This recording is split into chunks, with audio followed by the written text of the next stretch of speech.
Now for a movie rant break, One Up presents a movie rant break.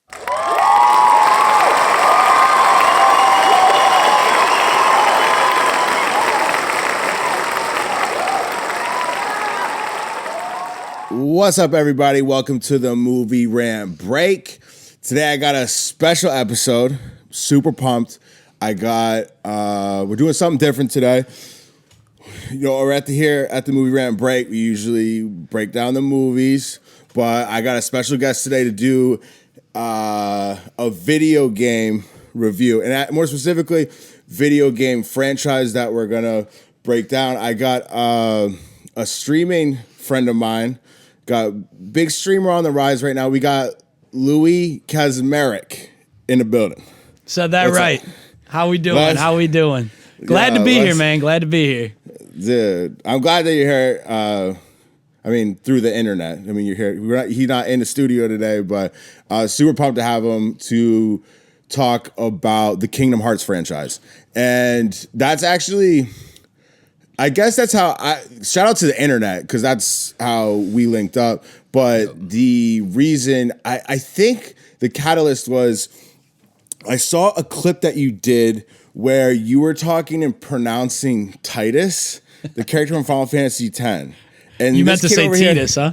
Louie over here was saying Titus, and all the real motherfuckers know that it's Titus. So shout out to the motherfuckers who know about Titus. Don't put this. Whole show's gonna be about that. We ain't even gonna get into Kingdom Hearts. We're just gonna be arguing about Titus versus Titus doing this shit.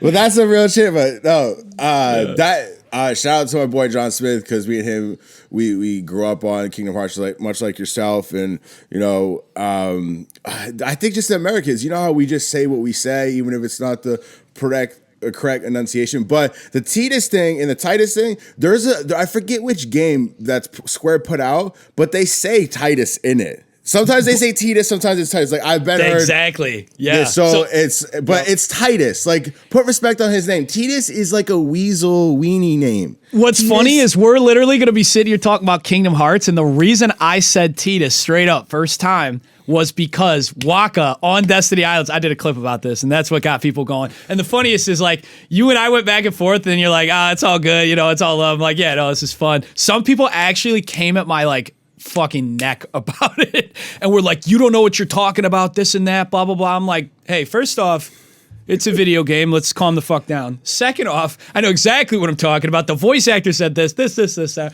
The point being, though, I first heard Titus when Waka on Destiny Islands. Like, Sora, you go up to him, I think on day 2, he's like, me and Titus, we were going to check out the cave today. I was like, oh, cool, his name's fucking Titus. Because in Final Fantasy X, they don't say his name. I think it's called Dissidia, and I didn't play it either. But now from these videos, people have been saying it, like, in Dissidia. I think they say, like, Yuna will say Titus, or there's a different game, maybe Yuna will say Titus here. They'll say, like you said, Titus here. And what's funny is Kingdom Hearts 1, Waka says Titus. In Kingdom Hearts 2, Selphie, when she's talking to Kairi, says Titus. So the same game series that isn't even his game. And that's why I'm like, dude, as long as people are like fucking regular human beings about it, and not like don't come at me crazy about a fucking fictional character's name. And I love the series, but like, don't Titus. You had to for Titus. That's what the point is. Like, I was like getting a little spicy. I was like, "Yo, it's Titus, bro. It's Titus." Like, but my point was, like, you still are like cool as hell. We got into it for like a second, but it wasn't like this motherfucker over here. What up? I can't believe he's like. And this no, like it was just like it was yeah. It's all love. It was funny. Some people I literally like had like a thread going, and then somebody took my back, and then it was like a 24 comment thread on Instagram, and like I wasn't even in it. And I'm like, guys, we gotta chill out, I think. But yeah, that's real shit. So I'm glad that's what led us here. Is shout out to Final Fantasy X, and we're gonna talk about some Final Fantasy shit today. But let me go talk about. I'm just gonna do overarching. This isn't everyone. This is the Kingdom Hearts franchise. I'm gonna talk. Like, obviously, it's the developer with Square, and I'm gonna pour this up real quick while you're talking. So I just gotta, I gotta get in the mood, you know. Yeah, do you? Smooth rant, Brett. We do what we please. The creator was. You can help me on these names because I butchered the fuck out of names. Tetsuya Nomura. Yeah, Tetsuya Nomura. Yeah. Okay, Shinji Hashimoto, he's also co-creator on this, but primarily Tetsuya Nomura. Yep. Composer Yoko Shimomura. Yeah. Okay, yeah, you can take these names. Like, right. I gotta make sure I keep my ass quiet though. Except for I can't. You're not. I'm not trying to interrupt. You do your thing. It's no, your you show. did that. It's okay. No, you already ruined it. It's fine. But the first title came out March 28, 2002 with Kingdom Hearts. Yep. Excuse me. The latest release they have is like a one-off game. Excuse me. Kingdom Hearts Melody of Memory, November 11th, 2020. And they got a bunch of titles. And I think, let me see, 1, 2, 3, 4, 5, 6, 7, 8, 9, 10, 11, 12, 13 or 14 titles now. Or like maybe 14 with the Kingdom Hearts 4 coming out. But they've sold over 38 million units, I think. And the original game earned over 100 million in the US and by 2006. So that's just like, I mean, it's a heavy hitting game. Final Fantasy piggybacked the fuck out of it. And I definitely have some beef and some shit to talk about not including the characters and the new ones. But like, let's fucking get into it, bro. Like, I'm sorry for not, like, I just want to put up a big up to the composer, that woman, Yoko. She fucking killed it. I know she did like the first two for sure. And the music in these games is phenomenal. Crazy. And Tetsuya Nomura, great job mostly. And we're getting that much love. Right. I think he got hit with different walls though too. Like you got to remember too, like when you come into a game and you started a partnership with Disney, bro. You don't have to know Kingdom Hearts to know what Disney is about. So like they are on their shit. Like even if you try to make some shit on ChatGPT with Mickey Mouse, chat's scared. It's like, whoa, that's not the mouse. That's a copyright. Yeah, I can't do anything to the mouse. I can't do so I think I've learned to like also just be, you know, I've had clips out there. I'll air out my qualms and whatnot, but I like to also be like, listen, this game series meant the world to me as well. You speak like from the music side, like world class, dude. Like it's some of the best music. Like I've had family members and shit listen to like what I'm listening to, and they like, oh my god, this piece is like beautiful. Like where does this? Who's this composed? I'm like, yeah, this is music from that Disney game, that you thought was a kid's game, you know, like. But I mean, it's gorgeous, and we've talked about having a background in music, both of us, and the first time I like played piano was as a kid because, as you probably know, Dearly Beloved is that menu music playing in all of them across all the titles.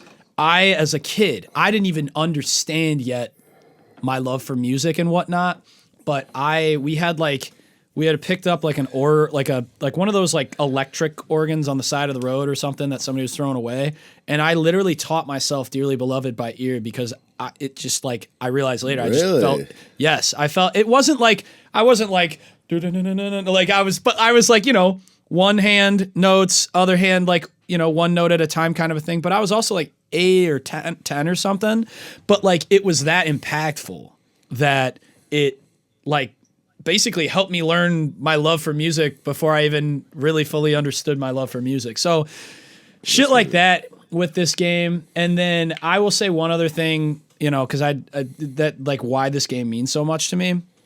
For me, I say it when I like start even all my live streams. Like I'm so glad to be streaming it now because in 3rd grade, I met like my best friend and closest thing I've ever had to a brother in the world. His name's Tony, and we bonded over Kingdom Hearts. 3rd grade, Word. We became friends on like all aspects of life. We like, you know, we played sports together, partied together. His family is like my family, and vice versa.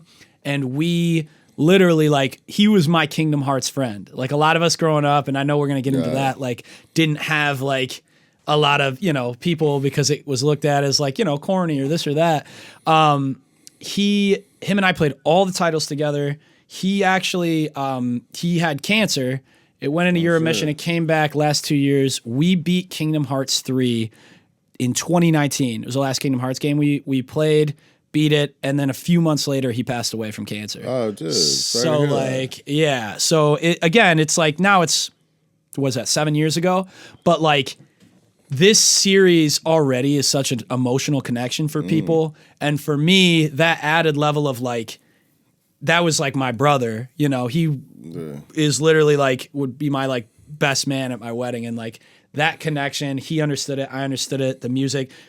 Listen, everybody looks at it as like Disney game. Like, no, you don't understand until you like really get into it. So, but anyway, Tony like Roxas. Yeah, right. The other side. The other side. I fuck with that. So thank you for sharing that, dude. That's for sure. That hurts. That's sad. I know, and that's why I like. And he'd be the first one to be like, "What the fuck are you bringing this sad shit up on the podcast? Like y'all are drinking, like you know." But that's why I wanted to. I got to shout him out. That's why I wanted to say it at the beginning because I know, like, love the series. It's going to be a good ass time. We're going to be talking a lot. But yeah, anyway. Thank you so much for sharing that. That's really special. And I had some cool experience with my boy John Smith. Like, me and him grew up together, and he's on the show all the time. And at some point, I'm sure you'll meet him. He'll definitely be watching this. But me and him, like, I think I had played Kingdom Hearts 1, and, like, we went to different schools, but then we met. Kingdom Hearts 2, like, I hadn't played it or something. He's like, oh, you ever played the second one? And then so we did that shit, and it was off to the races. And, like, me and him, he's a big Final Fantasy X guy. Like, me and him, this is back in the day, we had, like, 2 TVs, like, one next to each other, like, on the weekend. Like, we were gaming, bro. Yes, like those were the golden era fucking times. TV. Oh, dude, man. 100%. And, like, I used to play World of Warcraft back in the day. Like, he tried that shit. We, D2, shout out to Diablo 2. That game's fire as fuck. But yeah, we just, like, swap games and just, like, play all weekend. And, like, me and him were the only ones that we knew that really played it. And we knew it was, like, almost, like, taboo. Like, we were more on the cooler side socially, and like it was just so it was extra special because we're like, oh, we're like cool nerds, and so we bonded over like Final Fantasy X and Kingdom Hearts. That was like our shit, and still to this day, shout out to John Smith, my boy. Like he's my guy. That's dope. Yeah, like that you have special that moments. Too. Yeah, and like that's what I'm saying. Like with the Kingdom Hearts franchise, like I get that it's definitely challenging if you're in your 30s and you're trying to sink your teeth into Kingdom Hearts. But if you can ignore the quirkiness, bad dialogue at times, gameplay, and I think the first 2 are very solid.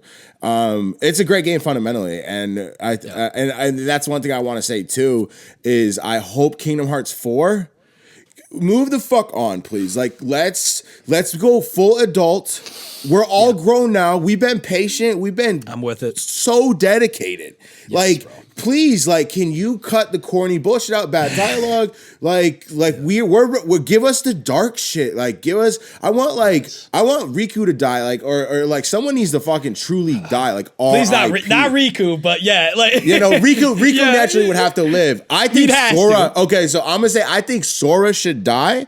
At the end of this new story arc, right? And then I think Roxas takes the helm with Riku. And they're trying to like avenge Sora. Like, I think that would be so gas. I got goosebumps from my own theory. But that shit's real shit. I always say, get me in the room. That's real shit. Like, that would be so gas and such a great service to the franchise and Sora. And like, just like at the end of this little arc that they're doing with the black box shit and whatever. And what's his face? Master of Masters, like who is he gonna end up being? Like have like Sora die valiantly, and then Roxas takes the helm with like Riku and the team, and like they're like there's like new bullshit that comes up. But I think that's how it should be done. That's the way you gotta look at it too, honestly. Do I want Sora or Riku to die? Personally, no. Because it's just like, I don't know how I'd recover. There's some deaths that you're just like, how the fuck can I like get back in this series without this person?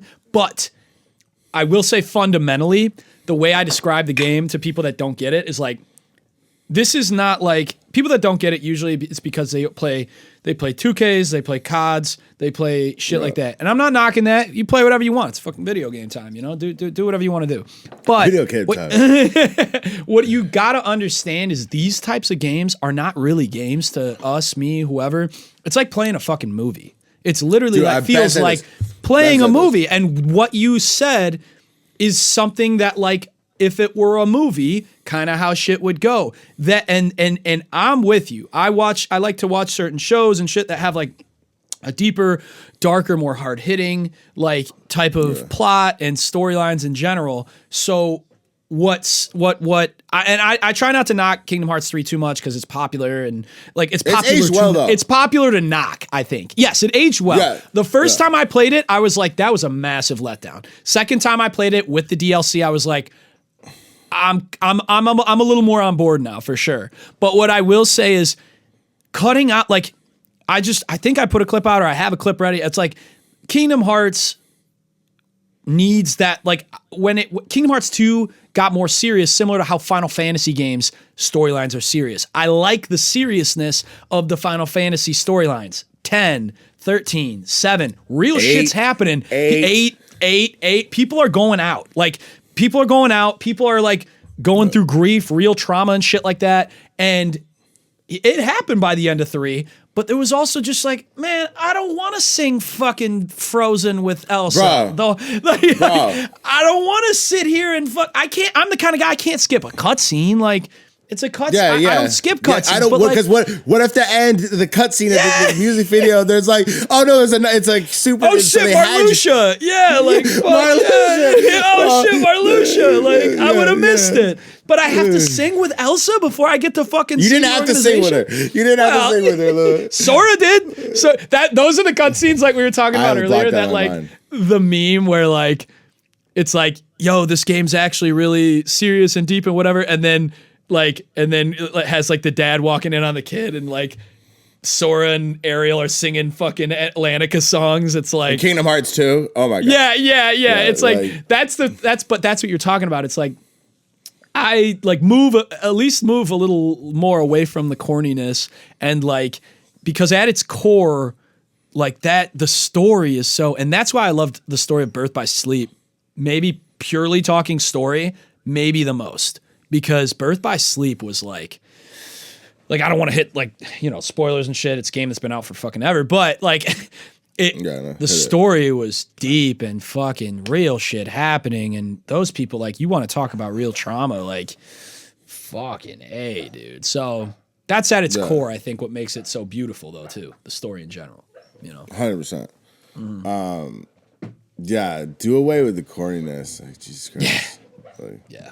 Okay, anyone here's like if you hear like some whimpering people, I'm dog watching. I don't have like prisoners at my house. One of the dogs is dreaming over there. Yeah, thank God you clarified. I'd have kept talking. I'd be like, it's his business. I really shouldn't get involved. No, I live a whole state away, like you know. No, that's like the video with Elsa. I was like, they did when you're in the game. I was like, they're not doing this. They're not. Are they doing this? I'm like, at the time, I think I'm in my 20s. I'm like, don't do this to me. Please, don't do this. You heard those first few notes. I was like, no. Like, the whole thing? We're going to do the whole thing? Oh, it talked about them. They said, like, shit. Like, I don't know. Like, why would you think that that's what we needed? We grew up with the series. So at this point, Kingdom Hearts 3, the people like that care about it the most are in their fucking 20s at least. Or 30s. Or 30s, exactly. Yeah. I'm saying at least 20s. So like we're sitting here, y'all think like, I don't know if the creators or Disney or Square Enix or whoever thought it was going to be like. They probably pushed it on him. Like, but you can't. If not, fuck off, dude. That's a terrible idea. You're done. I know. You're fucking done, bro. That doesn't have Nomura. That doesn't have Tetsuya Nomura like written over it at all. Like to me, you're right. I feel like that probably is like, hey, we've got these films, Tangled, Frozen, like the public needs to see them. Well, then fucking put them on a billboard. Like, you know, like this isn't where your target audience is. I promise. Like, yes, I promise. It's not. It's not us. It's not us because we care about the story. And also, you're in Kingdom Hearts 3. You have all these tells that refer back to the fucking other titles that a lot of people. Like that mainstream Kingdom Hearts fans didn't play, like Birth by Sleep, 358 2 Days. Not as much the Chain of Memories because the whole story of that by nature is like he forgot about it. Which is like cool. I would like if we're talking. I was like, I think that's a cool. Like if you're gonna stray off main titles, That was a cool way. Like he forgot. Like that's cool. And they did put that on the DS or whatever, and it was weird. I was like, I didn't have that, but they were good at putting that out on PS, but not in a lazy way. Yeah. It came out on all consoles, but it wasn't like one of those where like, oh, you just forgot. You know, like okay, story. It happened, and he just forgot. There was like a real element to that too. You know what I mean? So yeah, no, that was like well written and interesting and engaging, and like I actually have grown to like the card system a little bit, but I don't love it. I don't think that's how it should be, but I get where they were trying to do it, and they had limitations with putting it on that console, so they had to have a different. They can do action RPG on that shit. They barely could have. They barely did it on the PSP with Birth by Sleep, right. Sorry if I like cut you off on that, but I just thought that was a good no. thing to I was gonna say the same thing. I fucking get too hyped and I start yapping. I'm so excited about this episode, man. Like, cause I've been waiting to talk about this for a long time, and glad that you mispronounced Titus. Yeah, same. Likewise to you. I'm just being the bigger person. That's all I'm doing over here. That's all I'm doing. You can think what you think. So I've been right before. I'll be right again. It's all right. It's not this time. It's okay. So like chronologically, it goes like Kingdom Hearts Chain of Memories, Kingdom Hearts 2, Kingdom Hearts 358 over 2 days, Kingdom Hearts Birthday. The 358 2 days is technically happens before 2. Yes. I think these might be. Oh, this is the release dates. I'm saying. Yes, release date. Okay. No, I fucked that up. Yeah, that's what I meant to say. And then it goes Birth by Sleep. Yep. Then it goes Coded, Dream Drop, Hearts Union, Cross, bullshit. The Fragmentary Passage, Loki. We gotta talk about that. That shit's fire, Loki. Yeah, and then Kingdom Hearts 3, then the Dark Road, and then Melody of Memory, and then now Kingdom Hearts 4 on the horizon. But let's go. Let's talk about the original. Because I think. So Kingdom Hearts 1, like I want to kind of try to go chronologically. I know we kind of went to the back end of the catalog, but I think we can.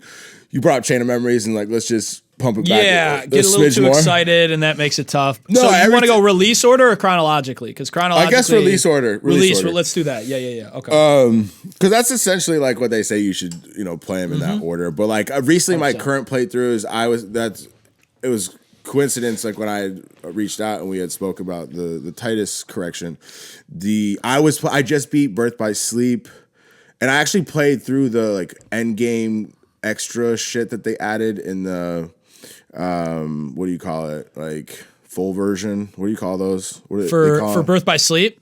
Yeah, what do they call them? Final episode, like secret episode, all those things at the end, or that's what I'm talking about. But the Birth by Sleep was final mix. Like they call them final mix. The final mix, like Kingdom Hearts 1 final mix. Like the one that was re-released for consoles. Yeah. Yeah, so like I played through that Birth by Sleep in the final mix version. And it was cool. That whole like going through the darkness or the fucking, what do you call it? Like the shit that Aqua is stuck in. Yeah, the Dark Realm. The Dark Realm. Good shit. But then I was playing Kingdom Hearts 3 and I played a little bit of 1. Like I was playing a bunch of them this fall, and and I played like I said, the Birth by Sleep shit at the end. I hadn't played that, and I was like, oh, so it was like new content for me essentially. And I was like, oh, this is kind of cool. This ties it in more. And it's like yet again, it's another instance where like a lot of casual fans like probably wouldn't have got to it. Like even me as a heavy fan, I had yet to play that for different reasons. But Kingdom Hearts 1 came out in 2002, and one thing about that game. Because just so everybody knows too, like we're not gonna dive deep into every game by any means. We're gonna talk shop and just point out some things, some interesting high level bullshit. Yeah. Like maybe we'll come back and review them specifically and dive deeper if everybody fucks with this. I know I can talk about Kingdom Hearts a lot. I know you can too. So, but let's go chronological if we can try to. But Kingdom Hearts 1, like one thing I wanted to point out that I think is a big shift and just difference, I guess, more than anything from all the other titles, is the framing of the gameplay. It's a much tighter shot and it's more intimate. You're close. Like the worlds are smaller in a lot of ways, but you're like more immersed in the world. Because I think Kingdom Hearts 1 is the best game of the Kingdom Hearts series, and one part of that is because I think the framing of it is different, and it just feels it's more intense because you're not like on this zoomed out view all the time, like that far third person. It's like you're almost first person with it, and it's a different vibe playing. Do you agree with that? Because they changed it in Kingdom Hearts too. No, totally. That's actually a really interesting take that I never thought about. As somebody that's run through the games a bunch of different times. That's what's different. No, that's because you're like, why is it different? I'm glad you haven't thought of that way. That's what it is. The graphics a little, but not really. Like it's only a 4-year difference, and at that time, 02 to 06, I think, is not that wide of a gap. So, no, that's really interesting. I never 05. I never really thought about like the framing, that element of it. But a lot of people will bitch because for me, it's Kingdom Hearts 2, then 1. But again, I love 1, so I have nothing like I'm. When people have 1 as their favorite game, I'll sit there and talk about why it makes sense to pick it. So, but 1's framing is a lot tighter in the worlds, and I think that contributes. A lot of people will bitch about 2 being, not a lot, but I got some people like will be in the comments and shit being like 2 is just a bunch of hallways and fucking like one of those like type of games, you know, where it's just like everything's a hallway. Honestly, the framing might have a part to play in that opinion, because in my opinion, there's fucking hallways. There's fucking hallways in any game. You got to go from one area to the next. Like not everything can be a gigantic room, but I do see it like Disney Castle in 2. There's a big hallway there. Beast Castle is the whole world's fucking hallways because you're in you're in a castle. But I think that is a dope element because you are closer to the character and it's a subconscious thing that you're talking about though. Like you're not like, that's probably why I've never thought about it. It's just, it's happening in your head and you can't, it's like, you're not pinpointing why it feels that much more. I think for me, 1 captures a serious story that I feel got more serious and deep in 2. And that's part of why I like 2 better. But it captures a serious story while also maintaining this magical nostalgia of the Disney and like the kidness. Like I would compare it to, and I know you're a huge Harry Potter guy, I'd compare it to like an early Harry Potter movie versus one of the later ones. Like Harry Potter's another series that grew up with us. In Sorcerer's Stone, it's like very like magical. Da, da, da, da. In the beginning of like the last movies, people get murked in like the first 5, like literally bodied in the first 5 minutes. So it's like, it's just this level of seriousness. But I think 1 does a good job of balancing the serious story where like he's going through pain. Riku is genuinely going through an adult abusing a child type trauma. With so like serious shit. Yeah. And so but it still has that magical nostalgia feeling every time you pull it up. And I would even think that somebody that didn't play it would feel that even playing it now more than you'd feel it in like 2, even though the gameplay and all that shit might be like enhanced.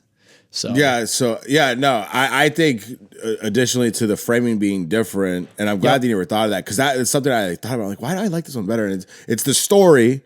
Sure, is way better and fleshed out and engaging. It's weaving of characters is so on point with the Disney characters and you have the Final Fantasy characters. Yeah, and the framing of it's different. It's just is like more intense and it's a better journey. You know, like you go to the end of the world quite literally, and like getting to the castle, and like you got Wonderland on that motherfucker. That world's fucking sick. So it needs to return, but we're gonna come back to that. But also in saying that the first one, like all the Final Fantasy characters in Kingdom Hearts 1 are all the best Final Fantasies up to that date, and still to this day, 7, 8, and 10. That's also why that game was so successful because we all just played those as Square fans, especially if you had an older brother or something. Those are all the coolest characters, like 7, 8, and 10. Like 9 is okay, but like not for this game. Like, and I think that's people need to understand. Like that is a big. If you don't, I mean, maybe you don't think 1 is the best. I would argue that it is in a lot of ways. Like you can make an argument for 2. Sure. Outside of that, I'm like, it's either 1 or 2's got to be the 1 spot. But if you have to rank. But I'm the kind of guy that's like, dude, if you give me a compelling argument why you think Chain of Memories is the best. I'll respect your opinion. Will I disagree? 100%. But that's like, fair. if you like, you could say this card system is something no other game has tried, and if you actually get into it, it's actually fun. I'm playing Chain right now. It's actually a lot of fun to do the gameplay. I am too. You can't. Yeah, there you go. You can't button mash in that one. But from just like a logical standpoint of what your train of thought is, I totally agree. I think it's very easy to argue 1 or 2 being the best. Because again, with 1, you can give it extra credit for being the first fucking try. The first try at mixing Final Fantasy, Disney, and a main original character line of characters that control the main story. It doesn't ride the coattails of Final Fantasy. It doesn't ride the coattails of Disney. The main shit, the climax, the main things happening in that game are fucking Sora, Riku, Ansem, Kairi, like, it's not Maleficent. Even she gets, she's done. She gets bodied well before the fucking end of the game. Well, before you even have to go back a second time, before end of the world. Like, she's out of there, So it doesn't ride Disney. It enhances it. But I don't think it rides it. Pause. I mean, I think the Disney, I think it appropriately utilizes Disney and Final Fantasy. Like, it's the perfect integration while respecting the new lore. And that's what made one, I think, undeniably better, in my opinion. And then it built on it in 2. It changed things. And I think 2 is a special game, too. I mean, the organization is, for me, it's just like, the organization is the fucking. Hold up, let me. The organization. Oh, shit. The organization, real quick. That shit's drippy. Oh, shit. Oh, shit. Oh, shit. He panicked. That is why you put the cap back on the bottle. Right there. You know how much equipment would have just gotten soaked in bourbon right now? That's what went down. No, we're good. I'm glad I showed it off. No damage has been done. Oh shit. My heart rate's descending again. You almost became a heartless. You almost became a heartless. I'd have been fucking tweaking like a heartless if I just broke all my shit for sure. No, that's scary. The thing I'll say this every time. I respect the argument of 1 being the best game and by nature being better than 2. But for me, the organization made that story so much fucking deeper and 100%. like emotional and like, that element, like, again, you being a huge movie guy, that element of it took away, like, Kingdom Hearts 1, there was a clear good and a clear evil. Kingdom Hearts 2, they spend a good amount of that story showing you, like, nobody's evil. They just wanted to be fucking whole. Like, the organization just want to be, they just don't have hearts, and their whole goal is to just become a full person. And it's like, what's wrong with that? For real. Yeah. So they're like anti-heroes. It's dope. Yeah, exactly. And so I love that element. Plus, there's just so many badass scenes in 2, like the 1,000 Heartless battle. Fucking, like, the world that never was, like, oh my God, dude. Yeah. That's just gas. The landscape with, like, you're in the streets. Yes. That shit's fire. Like, so fire. And that unlockable video was dope to see that. Mm-hmm. Yeah. But yeah, like, and there's so much to say about it. And honestly, I could see us reviewing each title, and maybe we should. Easily. We should maybe do that because there's so much to say, and like we're just gonna talk a little bit about each. 1 and 2 will take the longest though, so like you could agree because other ones won't take as long. You could get into it, but like me and you, we don't need to. Like, we joked about this before the show where it's like, yeah, I'm not going to be like, well, in 358 over 2 days, when you go in this room and you touch the keyboard 3 times and then you go to the left wall, that shit is cool to me. Don't get me wrong. I'm not like knocking if that's your content. I'm like, respect. I don't know how the fuck you found that, but like, that's just not me. And I think the way that you're a fan of the game that we talked about, it's not you either. It's just like, there's different lanes of like, I'm not a speed runner. I'm not the best Kingdom Hearts player you've ever seen. I'm pretty good, but I'm not the best Kingdom Hearts player I know you gotta go blindfolded. And yeah, you were the one pushing that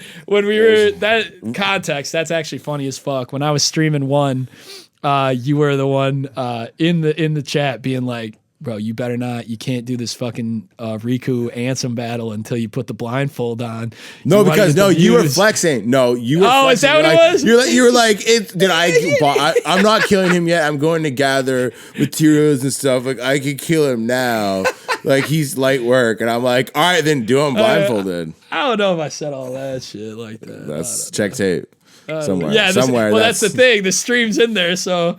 There ain't no speculation. No, that might have been through the phone. I might have been texting you that shit. I don't even know because it got brought up more than once.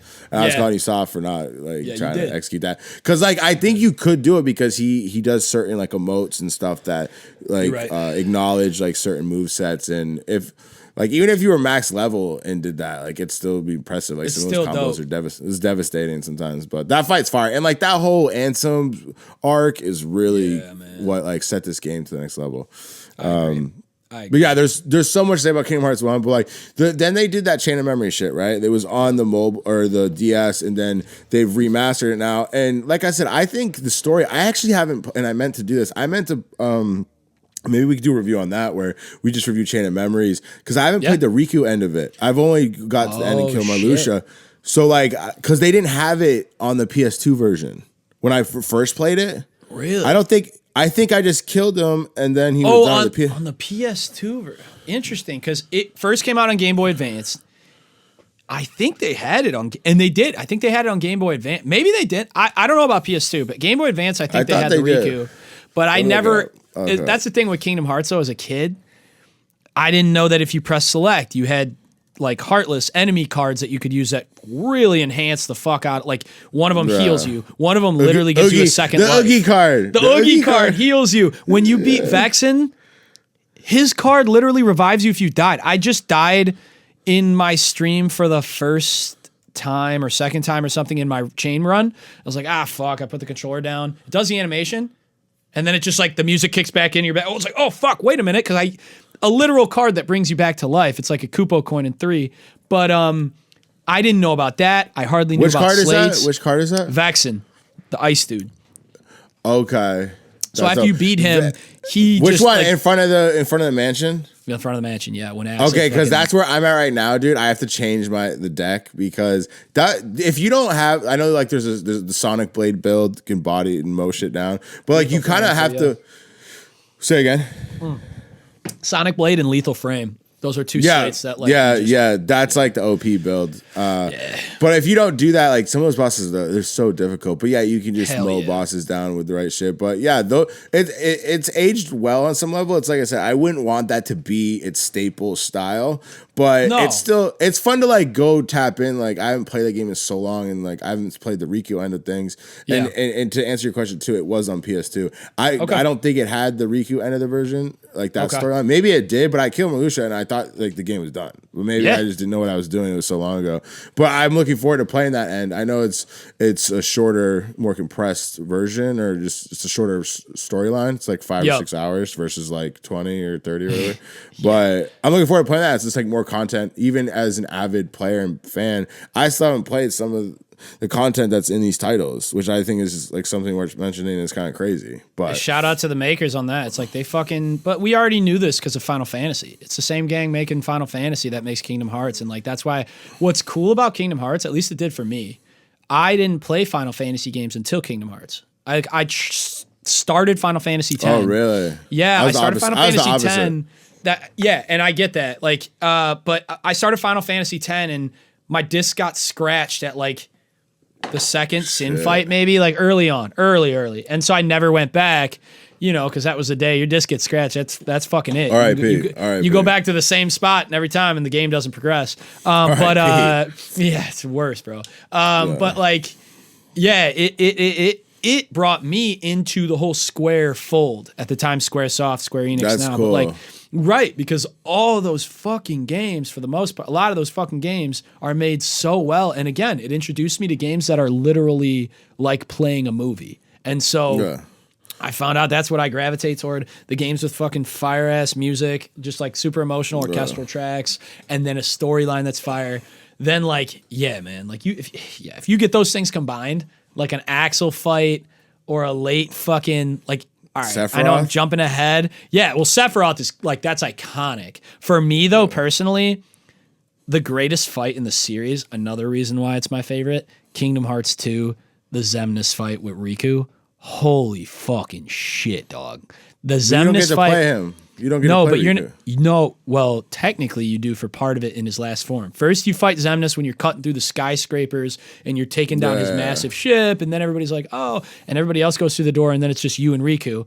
Then you got to fight his fucking nobody dragon with Riku on the ship, and then the final form is when you're fighting him in that like white and black room, and he changes into some shit that kind of looks like this, and in that fight, in one of the first forms or second form, Like the track's called Darkness of the Unknown. Beautiful. It's fucking violently beautiful ass track. That's the way I put it. Violently beautiful. and Zemnis is saying shit while you're fighting through, trying to get to him, like cutting through buildings. He's saying shit like, Sora, are you sure you can trust Riku? And then Riku, are you sure you're not jealous of Sora? It's like, bro, what the fuck? That's like, kind of fire. He's fighting us while he's trying to like mind fuck out of here. Like, it's just like the whole thing is just. Zemnis is dope. And like people, I can't get over that shit, dude. Yeah. When you start unpacking it, like these villains and stuff, they're so fucking on point. Organization 13 is sick. And it's cool how they weaved into Chain of Memories. Yeah. You know, and like because you didn't fight half the organization, and then you do in the Chain of Memories shit. And I think it was a bummer they did it on Game Boy, you're saying, which is, I forgot, I thought it was the Game Boy Advance, yeah. But at it's the sick time, that it was like, yeah. Sorry, go ahead. Yeah, no, it's sick that they've remastered them and like they're cool playthroughs, even though they're not fully polished remasters or remakes or remasters. But it's still cool, and especially if you're a fan of the franchise, it's like cool to sink your teeth into that because it is actually good writing in them, and and I think the card system, you can have fun with it. It's different. It makes you not button mash too. Like somebody 100%. Pointed that out on a stream, and I was like, I actually respect the hell out of that because, like, you know, I bitch a little bit. I'm like, I like the card system. I actually enjoy fighting with the card system. But by the time I'm done with Chain, I'm so ready to be back. Like when I go to KH2 after Chain, I'm like, fuck yeah, baby, we're back. And when I got my drive forms and shit, you know, we're back. But somebody pointed that out, and I respect it. It's like, dude, with Chain, you can't just X, if you're PlayStation, you know, XXXX, like just keep hitting, like your cards are going to get broken. They got too high. Like you rip a slate. Okay, now they got a high ass slate. Your slate can't beat it. You better get your ass over to your 0 card, hit that 0 card real quick, go back to your slate card. Like you actually have to do a lot of fucking thinking. And I can respect that in the battle, you know, and prep. Yeah. And I don't always love doing all that. It's like, you know, same.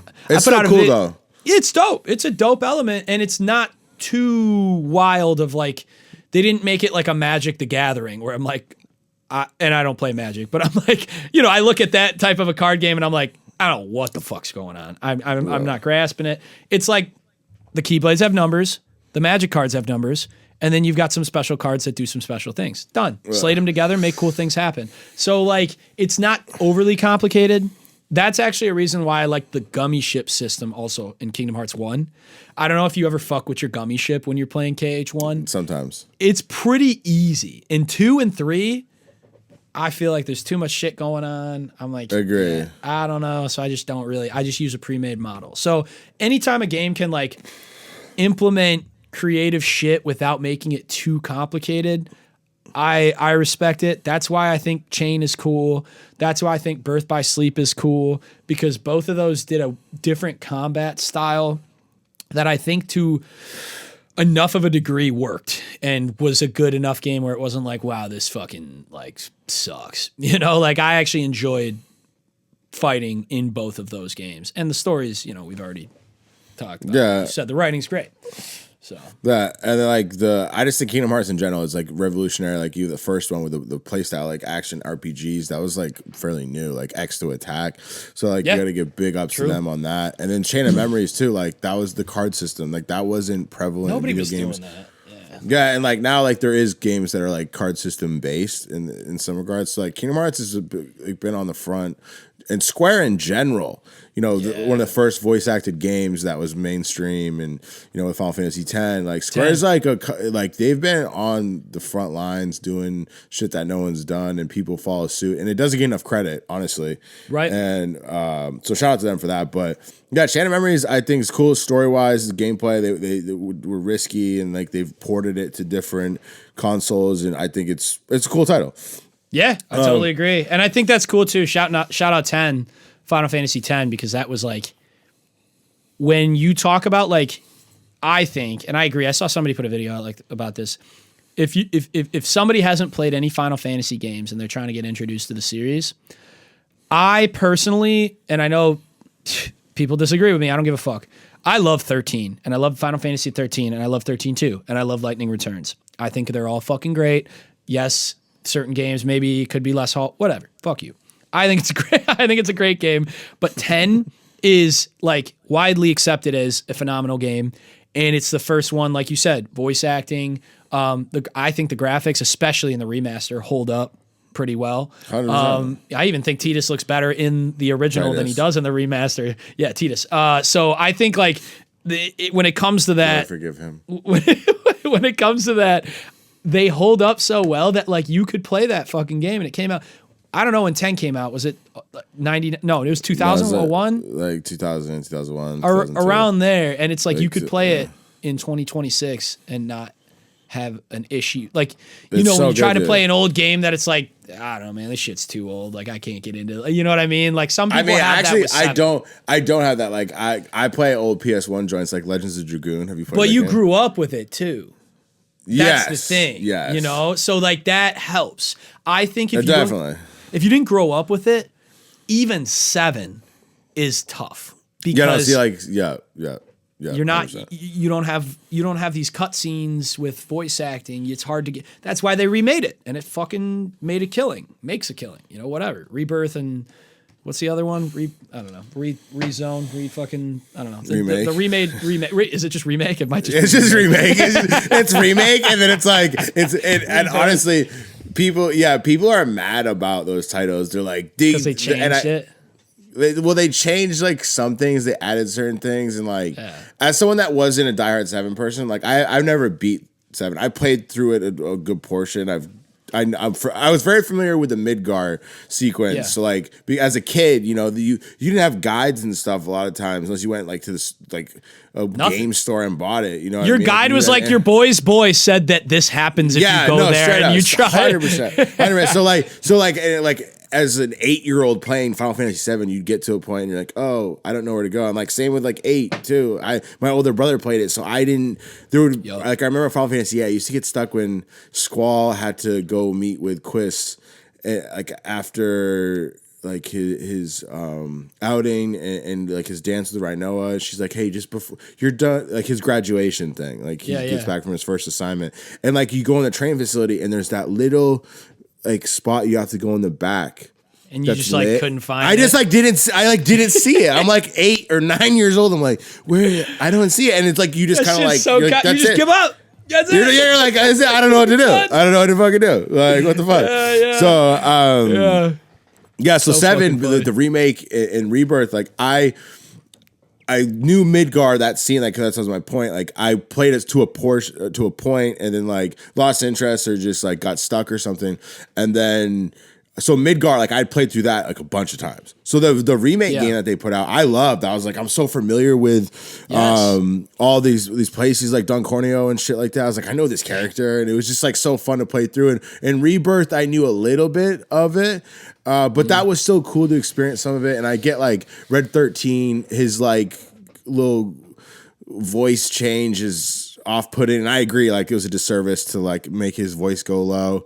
But they like ran with it, like whatever. I'm not going to write the game off. I think overall it's such an ambitious game, and I've really enjoyed playing them.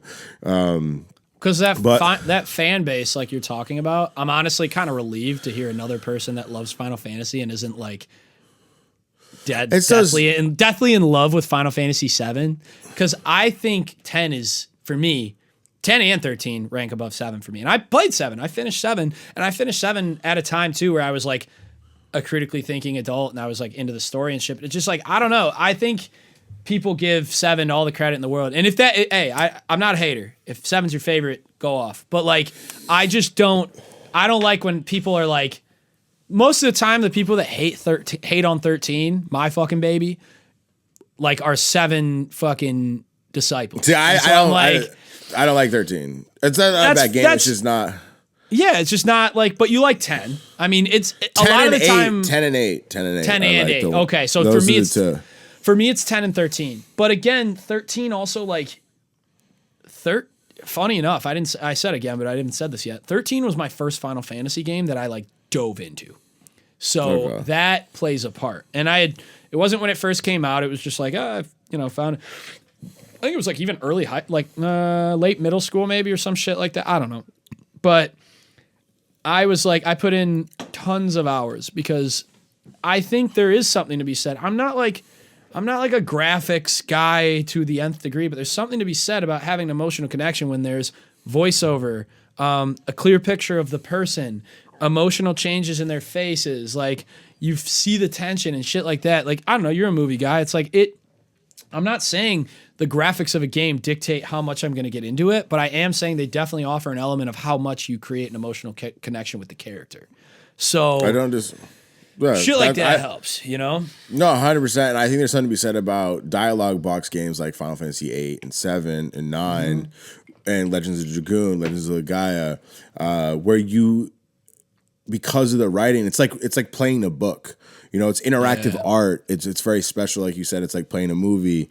And I think when there's something to be said on the flip side of no voice acting, and you're just like reading about these characters that you're seeing. It's like it's a live reading book type situation. It's like, oh shit, Squall's like trying to bend Rhino over, and like Quiz is thirsty as fuck. Like, you know what I mean? Right. Like that shit's cool. It's interesting too. I meant to say this earlier where you were saying like Kingdom Hearts was the thing that got you into Final Fantasy, and it was opposite for me, where Final Fantasy being associated with Kingdom Hearts is what drew me to it. And I don't know if it was in one of those like Game Informer magazines or something like that. You remember how they used to have like upcoming games because we weren't using the internet. Was in that because I know what you're talking about, and it was definitely in that. Yeah, and there was a couple other magazines I forget, but like magazines was like how you got information with upcoming games, and I was like, oh my god, they got like. Because there would be like 2 pages. Sometimes it was a big featured game, or even it'd be like a half a page. Yeah, and it like had some screenshots, and you're like, oh shit, like I gotta play this game, and like you didn't even like remember how to get or like when it was coming out per se, but like it would just find. Do you remember who they gave away? Like I don't remember. Like who was a surprise? Like was Squall or Leon a surprise? Was Cloud a surprise?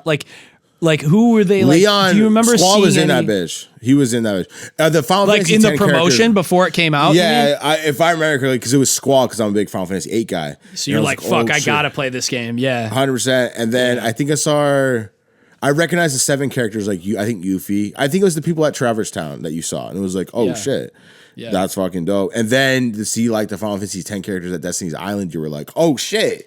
It was just like so opposite for me. And like, I think it's almost was more special. I mean, it has to be naturally. Like I already knew the characters. So like seeing them in another title that was actually catered like at the time, what am I like 12 or 11? You're like, it's like was so perfect for that age frame. If you're like 10 to 15 in the early 2000s, like Kingdom Hearts is like the illest fucking game to play. Like, oh, so dope. Did you of it?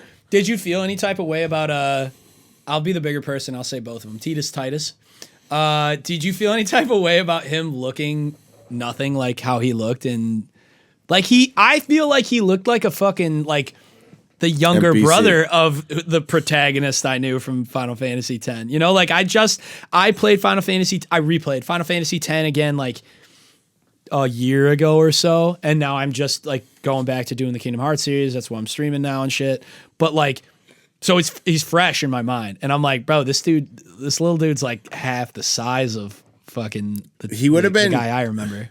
He would have been too swagged out if he had like his Xanarkin Abe's outfit for sure. But then like Waka's like double his height, and I'm like, these two dudes are like, I don't know. I guess they were kind of Lil Bro, and Waka was always Lil Bro and Titus in the game.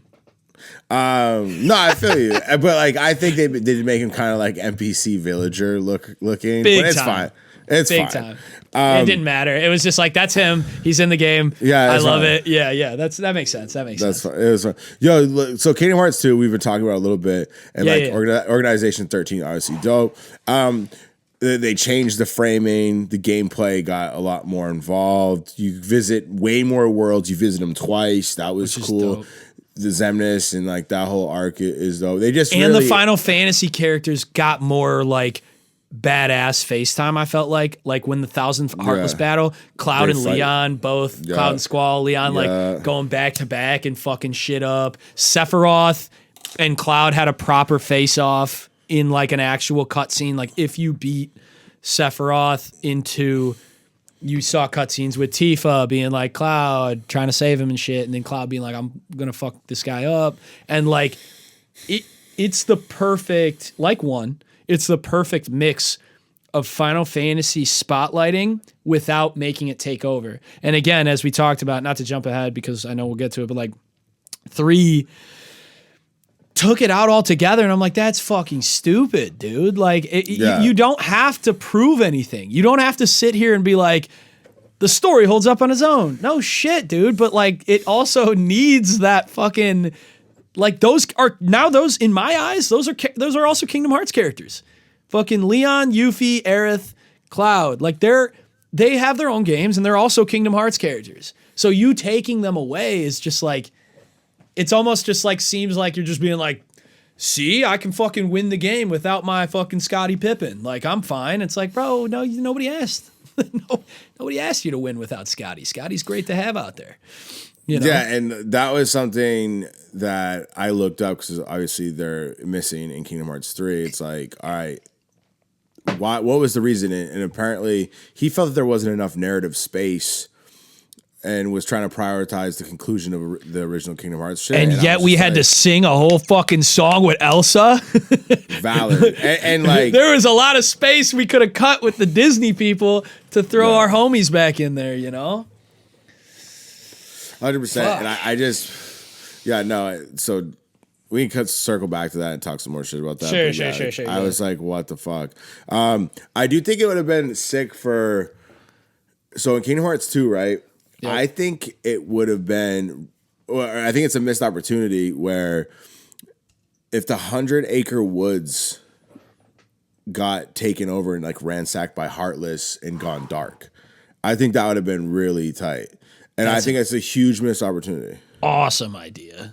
I never thought about that really, but it's like right in your face, dude. Because the most they do is like, they almost like, maybe there's some copyright and shit that like they don't want to sully, but that also doesn't make sense. Didn't they make some dark Winnie the Pooh movie where like Winnie the Pooh characters were like murdering, they ate Christopher Robin or some shit?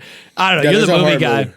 Yeah, it's a horror movie. Yeah, but it's they have missed opportunities like that, like in the sing along with Atlantica. But yeah, like I think the 100-acre wood being ransacked by Heartless and nobodies would have been fucking so cool. And you gotta like save Pooh, you gotta save the gang. Especially after doing 2 games where like already they're attacking the book, right? Because torn pages in 1, torn pages in 2. Like clearly the Heartless and nobodies or whatever, the enemy knows there's something very important about this book that they're targeting it.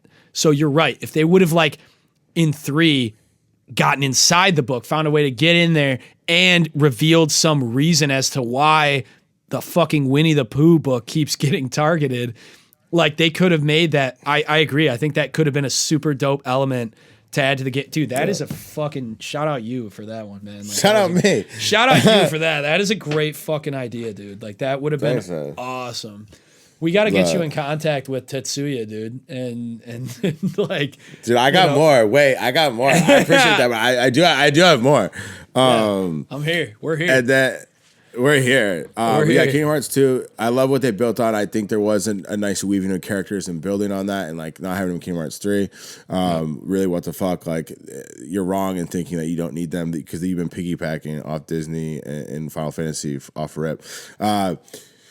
There's so much to say about Kingdom Hearts 2, and we've been touching on it a little bit, but I like the Kingdom Hearts 358 over 2 days shit. Yep. That game was originally put out on the DS, and then they put out the scenes on the remakes or whatever, the remasters. Yep. And I would think it'd have been really cool to play. Did you play that? I actually didn't. I didn't play it either because I never had a DS when it was like popping and shit like that. So I didn't, and I don't really know how much it really was like mainstream, even as such. Like I feel like that and Chain didn't really hit as wide of an audience as the console ones. But like the story again, like I'm a big enough nerd when it comes to Kingdom Hearts that I watched all the cutscenes. I watched the biggest cutscene watches that I did were 358 2 days, watching that entire movie that comes out when you buy the bundle that has 1, Chain, 2, and then that. And then I also watched, I went above and beyond. There's this YouTuber, I think Everglow. She or he, they made a fucking I don't know. I don't know who. I don't know. Hey, brother, it's 2026. They put out a video, but no, they put out a video that fucking all the cutscenes and shit from Union Cross, I think Dark Road as well, and I watched all that. It was like there was like a 5-hour video and then another 5 hour. Like I ran through it. Like nights I didn't have shit going, I was like, yeah, I need to know what's going on because it actually ends up being key parts that are shown in 3. But 358 2 days, a lot of people talk about how it's dope because you're actually able to fight as organization members with the It's the only time the organization are your allies. And you're out here fighting fucking battles where they're your allies. I have seen the gameplay.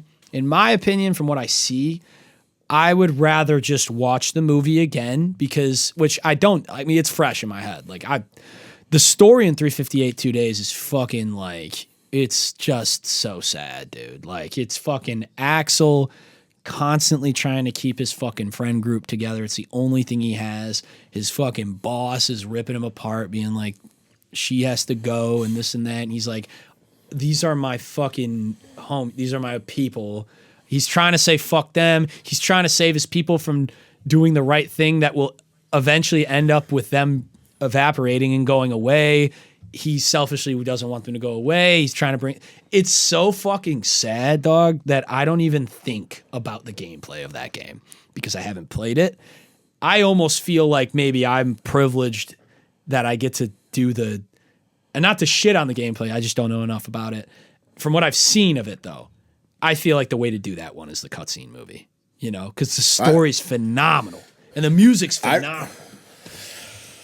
See, I'd rather play the game because, like you said, you get to play with Organization 13. And I thought one of the cutscenes is like at the end, Roxas is like, "Who will I have ice cream with?" And I thought that was like the lamest last words to someone. I know it's like who are my friends now? It's like supposed to be poetic. It gets me. I'm on the opposite side. I'm like, I think it's fucking. Could they have like? I'm not gonna argue with you. Could they have gotten something that was a little bit more like gripping and like tear jerking? Sure. But like who will I have ice cream with? I know it definitely comes off as, but I go the extra mile in my brain and I'm like, he's literally saying like, what am I gonna do without you? Like literally, what am I going to do without you in this world? Like what am I gonna do? I'm lost. And it's like, I just don't think it landed. It just didn't land for me. I was like, if they would have said that though, if he would have said that, like, what am I gonna do without, like, like that just fucking, as anybody that goes through loss. Anybody that went through loss, it's like, fuck, dude, like that. And Shion's songs, by the way, shout out, are my favorite in the entire series. Memoria, Tristeza, whatever the fuck they call it. It's just beautiful. It's gorgeous. And that version of Dearly Beloved might be my favorite one in all the menu musics. So, well, I just think the better of the line would have been, like, what am I going to do without you? And then fade out. Because that's like, oh, that's way more heavy than like, who am I going to have ice cream with? Like, that's just not. It's a little like, you could have ice cream with whoever. You can meet somebody tomorrow. Like, it's ice cream, dude. Like, somebody will take you up on it. Like, if you bring it, like, that's what they're all doing. They're all treaters. You ever notice? They're like, treaters. They're all treaters. Axel shows up with the ice cream. Then I don't know. Maybe Shion never treated. I don't remember. But like, they're all like got the ice cream for each other and shit. But it's also they're trying to push that as like they're losing their innocence of like they're dying, even like, and the ice cream is so kiddish, but it was their way of like being connected. So they're trying to push the thing. I get what you're saying. That line by itself is just, but it's weak. I agree. You take that out of context and it's like, fuck, man, like just give us something better that doesn't sound be adult about it. Corny. Like, it's fine. They are, but I'm with it. I'm with it. I don't knock that just because I think it, again, it just goes to the innocence of it where it's like he's literally a kid. He's literally just like, I get it. Who is he gonna have ice cream with? Like, and you're dying. Like that's fucking. They're kids. They're fucking kids. I forget it when I just put a reel out being like, Sora and Winnie the Pooh are the same because they're both fucking idiots. Like I put some like a short out, but then the next one I put out, I'm like, I probably shouldn't have called them idiots. Like they're all like 13. I was a fucking idiot. I'm like, what was I doing at this age playing this fucking game? Like, like I was, and he's lost his friend. Then his girl. No, you're being insensitive. Yeah, I was being very, very insensitive. So, I don't know. But I'm going to open this gin and juice mango, though. So we're on round two. Okay, Snoop. Okay. Yeah. I met him a year ago. He was actually kind of cool. Snoop, sorry. I just thought about it. It was at a gin and juice thing. So anyway, we're talking about Kingdom Hearts. We're not talking about Snoop. So we haven't got to play that game. I think they could do a remake on that game and like expand on it. It'd be cool. But Birth by Sleep, you were saying you really fucked with it. I didn't. One thing I didn't like, just face value. I know there was limitations from the PSP, but the worlds all seemed very hollow, and they were because they only had limitations to put in so much in a game. It was a tiny little PSP disc or whatever. But they just, especially when the remasters, they seem pretty hollow, and that's okay. The game is still cool. I like some of the gameplay elements they added, and then the other thing was the arena thing. I thought was really dope because it wasn't at the time, but I think now that the arena would slap because we could all go PvP and fight each other with our builds and stuff, and I think it would hit much better than it did back when they put that shit out forever ago. That's a great point. I've never heard of anybody doing it that way because, again, like the PSP, like motherfuckers weren't actually just doing that. They were just like, you go to the arena, you do the arena missions, which essentially when I played it on PSP as a kid, I did a few arena missions, and then I'm like, what am I doing here? Like, what is the point of this? Like, well, you could if on you had console, like I eventually did it all. I did all the arena. I'm saying you could link with another PSP and play another person, but I just don't know anybody that did that. Yeah, no, none of us did. That was the thing. We're all like, yeah. It would have been dope. It was like you said, it would have been fucking sick. Also, I think 358 2 Days, another game that you can play co-op, but nobody did.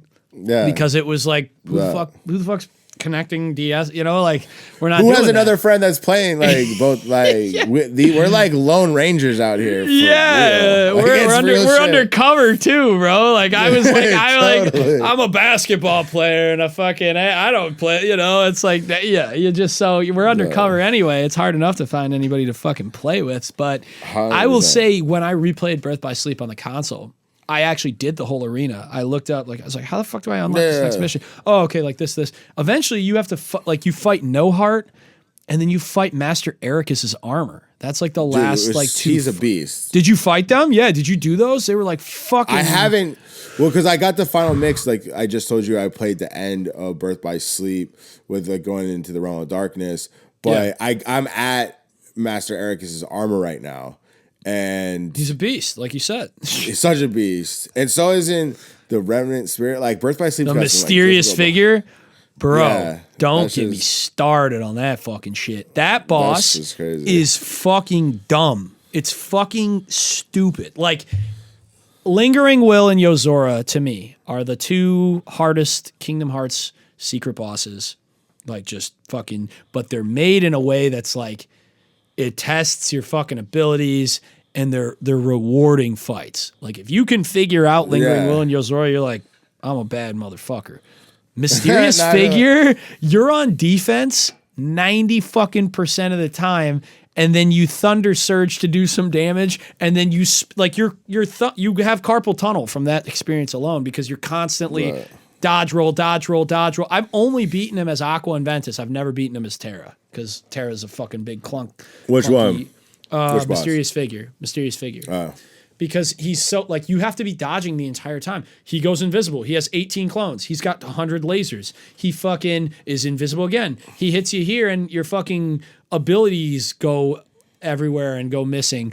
In PSP, also fun fact, in PSP, his whip attack was a one-shot. It was on the PSP, he had even less, like you had less invincibility frames, like the iframes, than you do on console. So like on PSP, he was literally like fucking impossible. And it wasn't a system where you're like, once I get the pattern down, once I fucking really lock into this, and if I hit the timing, no, it was like dodge for your fucking life and hope that you have a deck full of Thunder Surges and Kurigas and form changes to get your health. But like, it wasn't as rewarding of a win. It was just like, okay, I had to check a box and I fucking checked it, you know?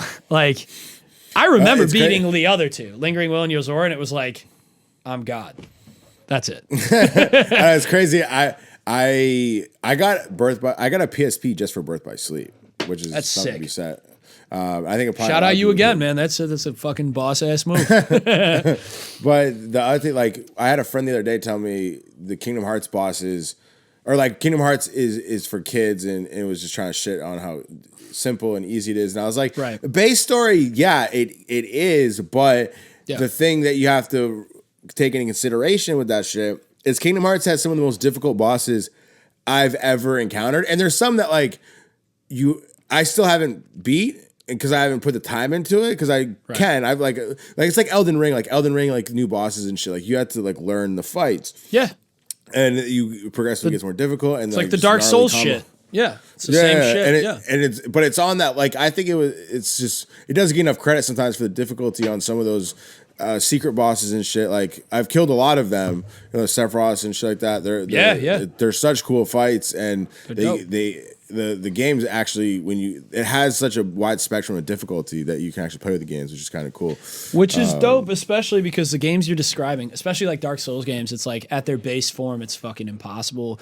Kingdom Hearts, you can make it can be as easy as you fucking want, or you can have it be harder than a fucking Dark Souls game. Like if you do I don't know if you ever did the DLC in Kingdom Hearts 3. I did it for the first time like a year or two ago, and I did. I beat all the data fights and I beat Yozora, but holy fucking shit. I broke a controller in the process, and I'm not ashamed to say it. I broke my fucking controller. I broke my Xbox controller. It was half broken already. I'm not gonna lie to you. I'm an emotional guy, right? So when it's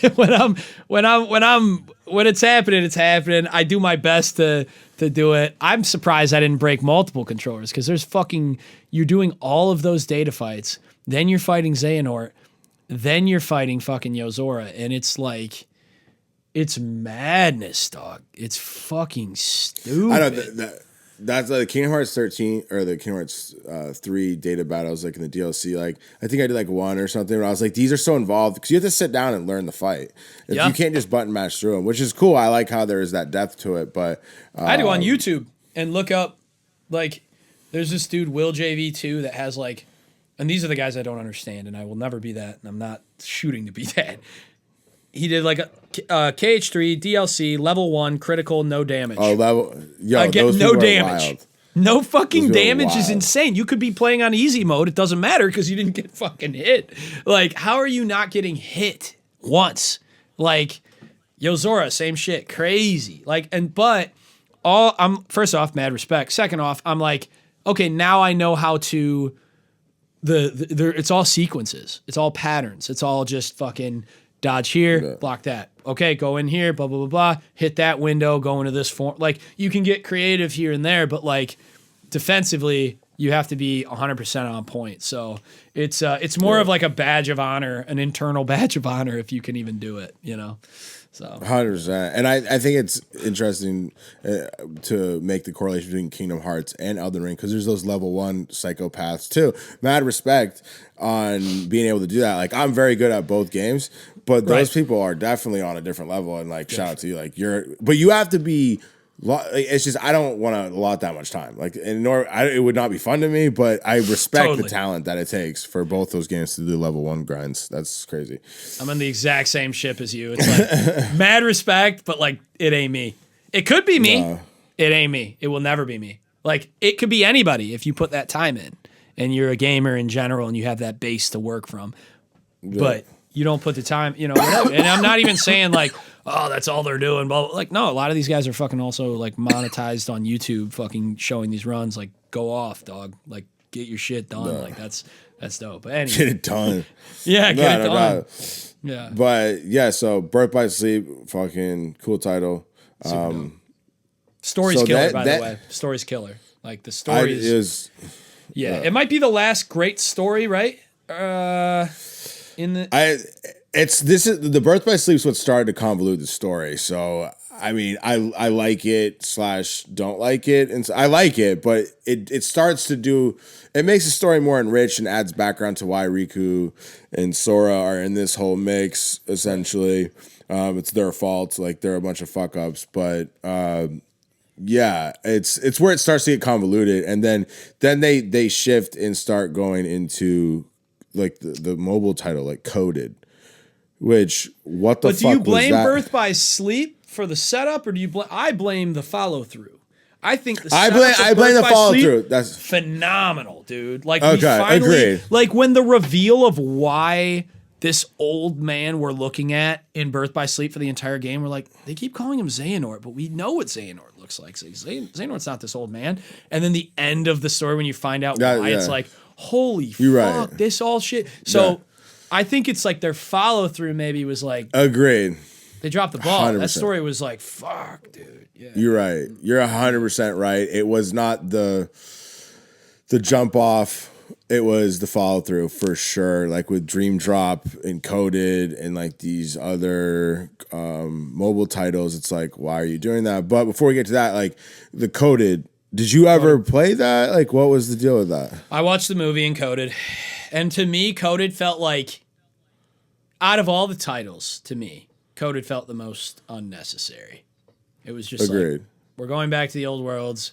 We're in this data space that like essentially isn't really important for anything moving forward, you know? Yeah. Which like I give Kingdom Hearts credit for going to places that no other game title goes to, and like Chain of Memories, doing the card system, this whole castle, that's sick. Like you know, I don't know, they're the different fights, but that one felt the most like, what are we doing?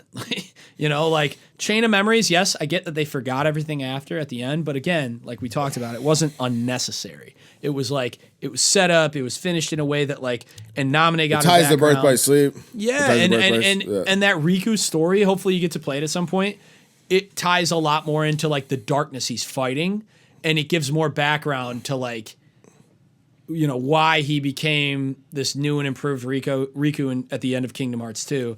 And like, so there's a lot of, but Recoded was just like, oh, we're back at this world because it's data, you know, this data, and we're doing the, Recoded, I feel like takes the least amount of time to like dedicate to.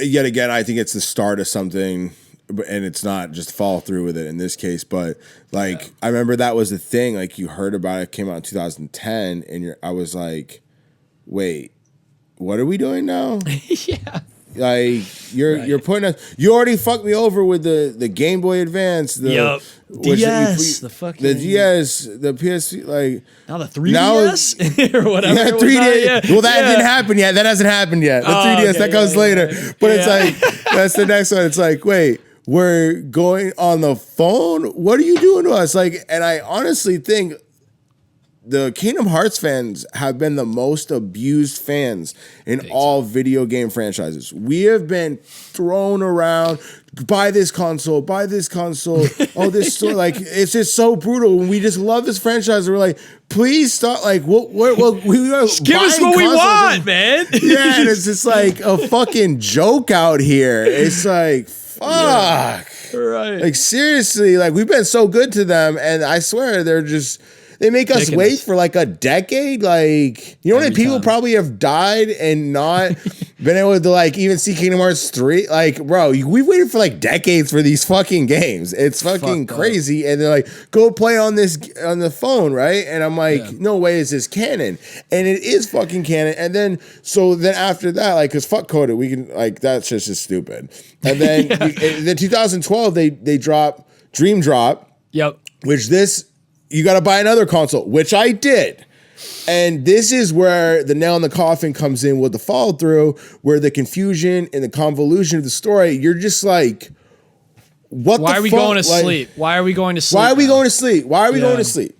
Yeah. Okay. I mean, and I'm not saying like I actually just played that recently a little bit. It's aged a little better, I it's like the actually gameplay. The flow motion. The gameplay is fun. good. It's good. Yeah. But yeah, they're trying to do some different stuff with that, and that's great. But yeah, now they're just throwing us on another console, and then after that, you got, and they did like the Dream Eater thing. I'm just like, all right, yeah, like, why'd they have to become like, like little like cutesy bullshit, and then beep, beep. I didn't fuck with that, man. It's like tickle your pet, like pause. That sounds weird, but like that's like the shit that no, they had you like. Oh, throw a ball to your pet and it'll level up its attack. Like, fucking why? Why are you doing this to us? I'm not trying to play Tamagotchi, dog. I'm done with it. Like, I'm ready to move on. Dude, it's like if you're gonna do like some cool shit, like OG Pokemon, like like blue, red, yellow, silver, gold version shit. It'd be like, all right, but these motherfuckers are corny and weak beta shit. And then like they totally need to bring the Tron world back. They wasted Tron Legacy in that game. And I think the Symphony world is really cool, but I really was kind of frustrated. Dope to me. The Tron Legacy shit, like that needs to come back, and there's some stuff we're gonna talk about at the end of the show, but that was a really big bummer. I mean, it's cool they incorporated it, but I just think it should have been a main title thing, like explore that world more. I think that movie, unfortunately, and you know better, you're the movie guy, I've said it for the fourth time, but like, I think that movie in general got like not enough credit. I feel like that was a dope ass movie, and I think like did it get in? I feel like it didn't get enough, and so then that translated to like throw it in Dream Drop Distance. Oh, we can't go back to it now because nobody knows. Like that was a great. I thought that like the movie, the story was fucking great. Like I enjoyed that movie a lot, and like for that to be. Yeah, what we got, like the throwbacks from fucking Rinsler and all. Yeah. Anyway, I thought it was great. So I agree. I think that Tron Legacy was kind of wasted, but I will say this: this is going along with what you said about us Kingdom Hearts fans getting abused. Like to me, I'm like, all right, I guess we're dreaming now. Okay, I can appreciate this part of it, like, so then I'm already like, I very quickly have been like put in a box, like they put me in, of being like, all right, yeah, I guess we're dreaming. So let's dream. Okay, for dreaming, this is actually pretty dope, this and that. And so that's kind of where I got left off with, but you're right. Like we didn't have to be dreaming in general. We didn't have to also it was like, Yen Sid was like, to be a real Keyblade master, you must get the power of waking by going to bed. And then like he goes to sleep and it's like, oh, I dropped the ball. The fucking nobodies and Heartless and Xehanort invaded your dreams. Now you're fucked. Sorry. Like, what the fuck, dog? He was sleeping in your tower. Like, how did this even, like, how did you, like, you're supposed to be a mass, like, the whole thing didn't make sense, basically, is what we're saying. Agreed. Like, it does. So story-wise, basically, I got into it because I'm like, fuck it, we're dreaming. I love Kingdom Hearts. Cool, this is cool. There was certain scenes that really hit, and I was like, this is fucking sweet. I did really like how this game was the first time Riku was like, Sora's fucked. I gotta go fucking save his ass. Like in Dream Drop Distance, by the time you get to the end, you're like, Riku totally saved Sora's ass. Like Sora's done it for him twice now, whatever. Like Riku finally was like, Sora's fucked. And also that translated into the gameplay. The end bosses for Riku is like a gauntlet of fucking death. Sora, you have to beat like 1, 2, whatever, like, and you're good. Riku's last bosses were a fucking pain in the ass unless you spammed Balloonga, and I did like that attack.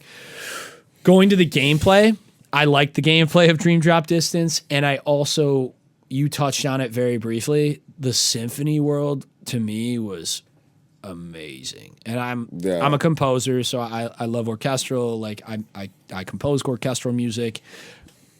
I love how I just know the coding was not easy, and it was for a fucking not big console game, for them to trigger every time you attacked, like this whole sequence would start and you jump on this, and like everything was coded in that world, like to the music of like this fucking, and they had the Beethoven it was To me, It's that tight. world is fucking beautiful, dude. Underrated Beautiful. for sure. Yeah. So other than that, though, that's pretty much like, yeah. I like, also, last thing, I know I've been yapping, but I like how they threw in Notre Dame. The Hunchback of Notre Dame. I like Wasted again, you feel like, or no? Or I you don't. didn't I like just. it as I mean, much? I think it was a good title to use that franchise for. Actually, that was like use this one. So you're not because as much like, you don't care to see that again or anything. I think the environment is what I'm saying. With Notre Dame, it's like the environment was super cool, and I like that it got into a Kingdom Hearts game. I think it just reminded me a lot of like Another World. Like I'm trying to think. Kind of Twilight Town a little bit, but A little bit of Twilight Town, almost like Agrabah at times. I know it's like different, but just like the setup of it just seemed barren and like this empty city. I don't know. I get that. Sorry. I totally But, like- get that. It was a lot of space, but not a lot of like things to interact with. Unlike the Symphony World, where there was like a shitload of shit to interact with. It's kind of like what you said about Birth by Sleep. A lot of the worlds were like, Hollow. yeah, hollow. Yeah. I mean, but like Dream Drop was cool to have Riku have some screen time and like develop his character a little bit, but it's just the way they went about it, like the follow through and like the convolution of everything. It's a bummer on a lot of levels. And then they do the Kingdom Hearts Union Cross, whatever the fuck that is. I never played it. I think I tried to download it at some point, and that had like a run. Did have like 5-6 year run on that. You did better than me then, because I never even got to touch it. Like, I didn't know what was happening while it was happening. You know? It's just like, okay, and then like same with like Dark Road, I never played that. That's like some Xehanort shit or something. Then there's It's like Xehanort's backstory of when he was like a Keyblade master. And I only know this again because I was watching. I had to watch. That's, again, we go back to your theme you're talking about, dude, where you're like, bro, they fucking dick us around so much. The Kingdom Hearts fans have to do all this shit. Bro, you have to get all these consoles, and if you don't, now, like, thank God we got some individual creators who put out videos on YouTube of just the cutscenes. I watched that, and it's still fucking a 5-hour video here, a 2-hour video here, a 6-hour video here, whatever. Like, I have to watch like 10 hours of cutscenes just to get the story to know why I'm seeing this blonde kid's face in Kingdom Hearts 3 and all these names when you're fighting that shadow top. Anyway, I'm rambling, but you're right. Like, it's just like they're fucking. But yeah, it's just like the thing that pisses you off is like, why the fuck are we doing all these mobile games? Like, I don't understand. Why is this canon? Why is this canon? And you do like multiple times. It's like we should have dropped them a decade ago and been like after the Kingdom Hearts Union Cross, whatever stupid shit, that shit should have been everybody's like, all right, we're done with you, and teach them a lesson because we have been just being their little prisoners. Like, we just want like any little tidbit of information. We're here. We're ready. We're here. We're ready. It's like, dude, it's not that deep. I mean, I say it's not that deep. But like, he tried to make it deep and with the story and everything. And it's like, I mean, I don't know. It's like he's made some great work, but I'm like, you could do better. Like, the Kingdom Hearts 4 should come out next spring. Like, let's come on.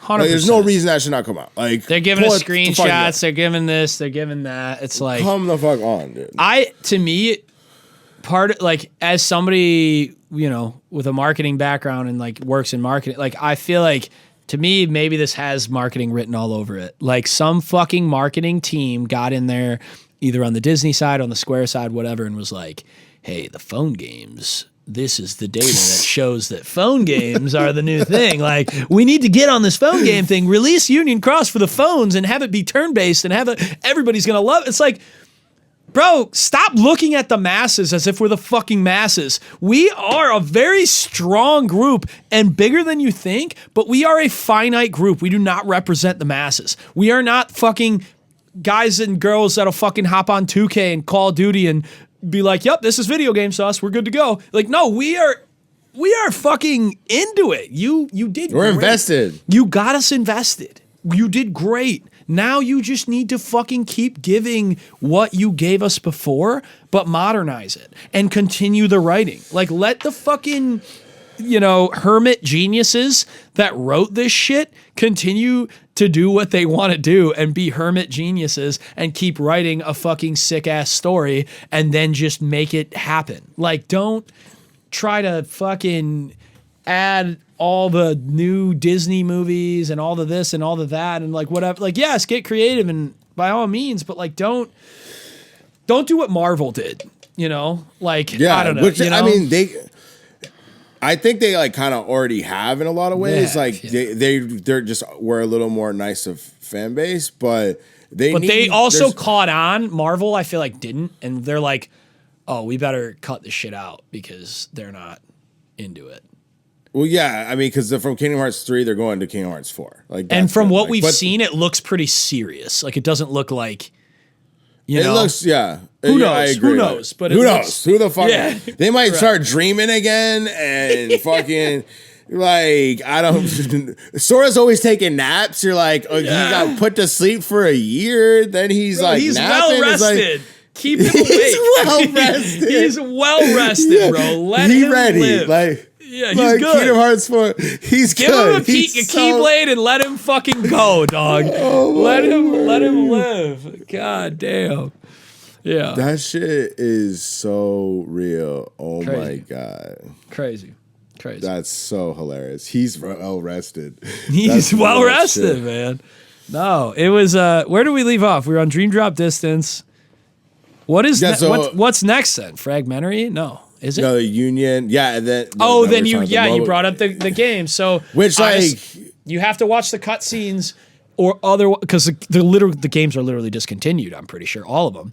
But the cutscenes yet again, what a disservice to us. Like you can't even play the games. They're like, oh, sorry, they're not available now. Like, and they're a key element. They're a key element of this story. It's canon. Fuck? It's very canon, and we are no longer accessing it. So those YouTube videos, you literally, if you want to get the full impact of the story, you have to watch those videos. And I will tell you, the story is really great. The setup, like. It brings in that whole Master of Memories thing. It shows you where the base of Keyblade Masters and all that shit comes from. So it's very important. But you have to fucking work for it. Did you ever play, quick side note, just to compare to this situation, did you ever play Final Fantasy 15? Yeah, I liked it. 15? That's a good one. But did you, like 15 has, like, 5 different platforms to ingest the story on. They did a I had the movie. So there's the movie. They did the Netflix animated TV series. There's a book. There was a like 1990s Sega looking game that was like about Noctis's dad and the shit he did. Then there's the game. Then you have all the DLC. Like Final Fantasy 15 reminds me of like what Kingdom Hearts does in general, where it's like, bro, if you want to get the full effect of the world that you're living in this story, you better be ready to fucking work because we're going to give it to you on 7 different platforms. We're going to make it as difficult as possible. Yeah. I mean, as fans, we are getting like plowed though. It's fucking crazy. Pause. But like, it's all Nomura, right? Like he's the one that's making us jump through hoops to do all this shit. And it's like kind of at the point when you start to like a long form conversation like this, it's like, dude, you're kind of a dick. But we don't know what he's dealing with though. We don't know. Like if it was left up to him, maybe he's out there like, bro, I'm trying. But every time I try to fucking make my thing, they say it has to be on the phone. Or they say this world has to be in there and I don't want that world in there. Yeah. They cut my Final Fantasy game. Like we don't know the nuances of what is being dealt with from a production standpoint. I agree. That's valid. It's tough. It's tough because I think if Nomura was left to his own shit, he'd probably write a fantastic story. But when you're talking about the level of production that you need to make these things happen, Nomura can't do that shit. Like he can't control all elements of it. Like he needs the rights. He needs the teams. He needs the and even writing it, he probably has a team of writers. Like, you're in music, that fucking anybody that makes a hot track, a fucking, A-list track, that was 17 people minimum from the music standpoint, not even the marketing, content, whatever. Like, it's like, so it's hard to know until you're in the rooms with the people. And at that point you probably signed NDAs. So we're fucked. We're fucked. I mean, clearly we're watching like this shit's like we've been fucked. Pause. We've been fucked. Pause. Yeah. Long time. Long time. It's just no lubricant. Like us Kingdom Hearts fan, like we like nah. It's fucked up. It's fucked up. What's the time on that shit? Because I might have to plug in my camera. That was no, just totally. Like, we're at on my Logic. I'm at 2:36. No way. All right, let me plug this in.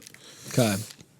Tell people about like your favorite. What are you drinking on? Like tell them a story. Shit. Tell them a story. One second. Give me 1 second. I will yet forever. So the thing is, I know right? you, 1 second though.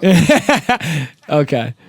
So since we're talking right now, I know he said 1 second, but I'm assuming he meant to just start as soon as you fucking walked away. So I'm gonna start. Every single time, not every single time. That makes me sound like a fucking alcoholic.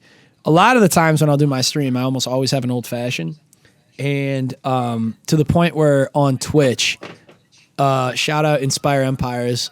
She's one of the mods in my Twitch and Discord. We have an old fashioned emote with it because I love drinking old fashions on the stream. Now, granted, I don't want to become a complete alcoholic when it comes to fucking creating shit on here.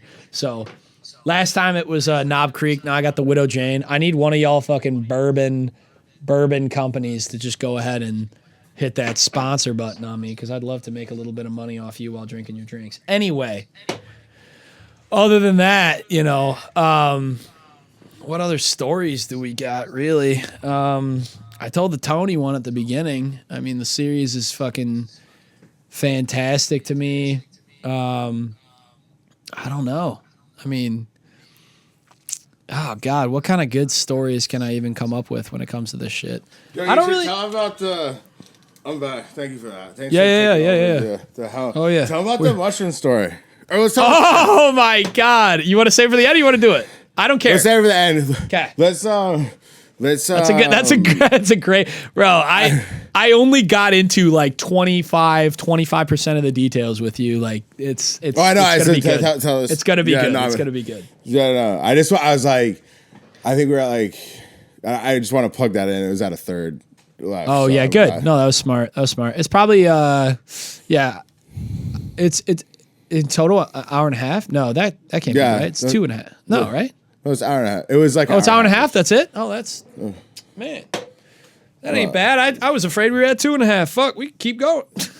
Yeah, no, I was like 2.5. You said 2.5, and I was like, I definitely need to go plug that shit in. I forget that. I think in Logic it starts at 1, right? When you're in Logic, it starts at like, where it says like the hour, minute.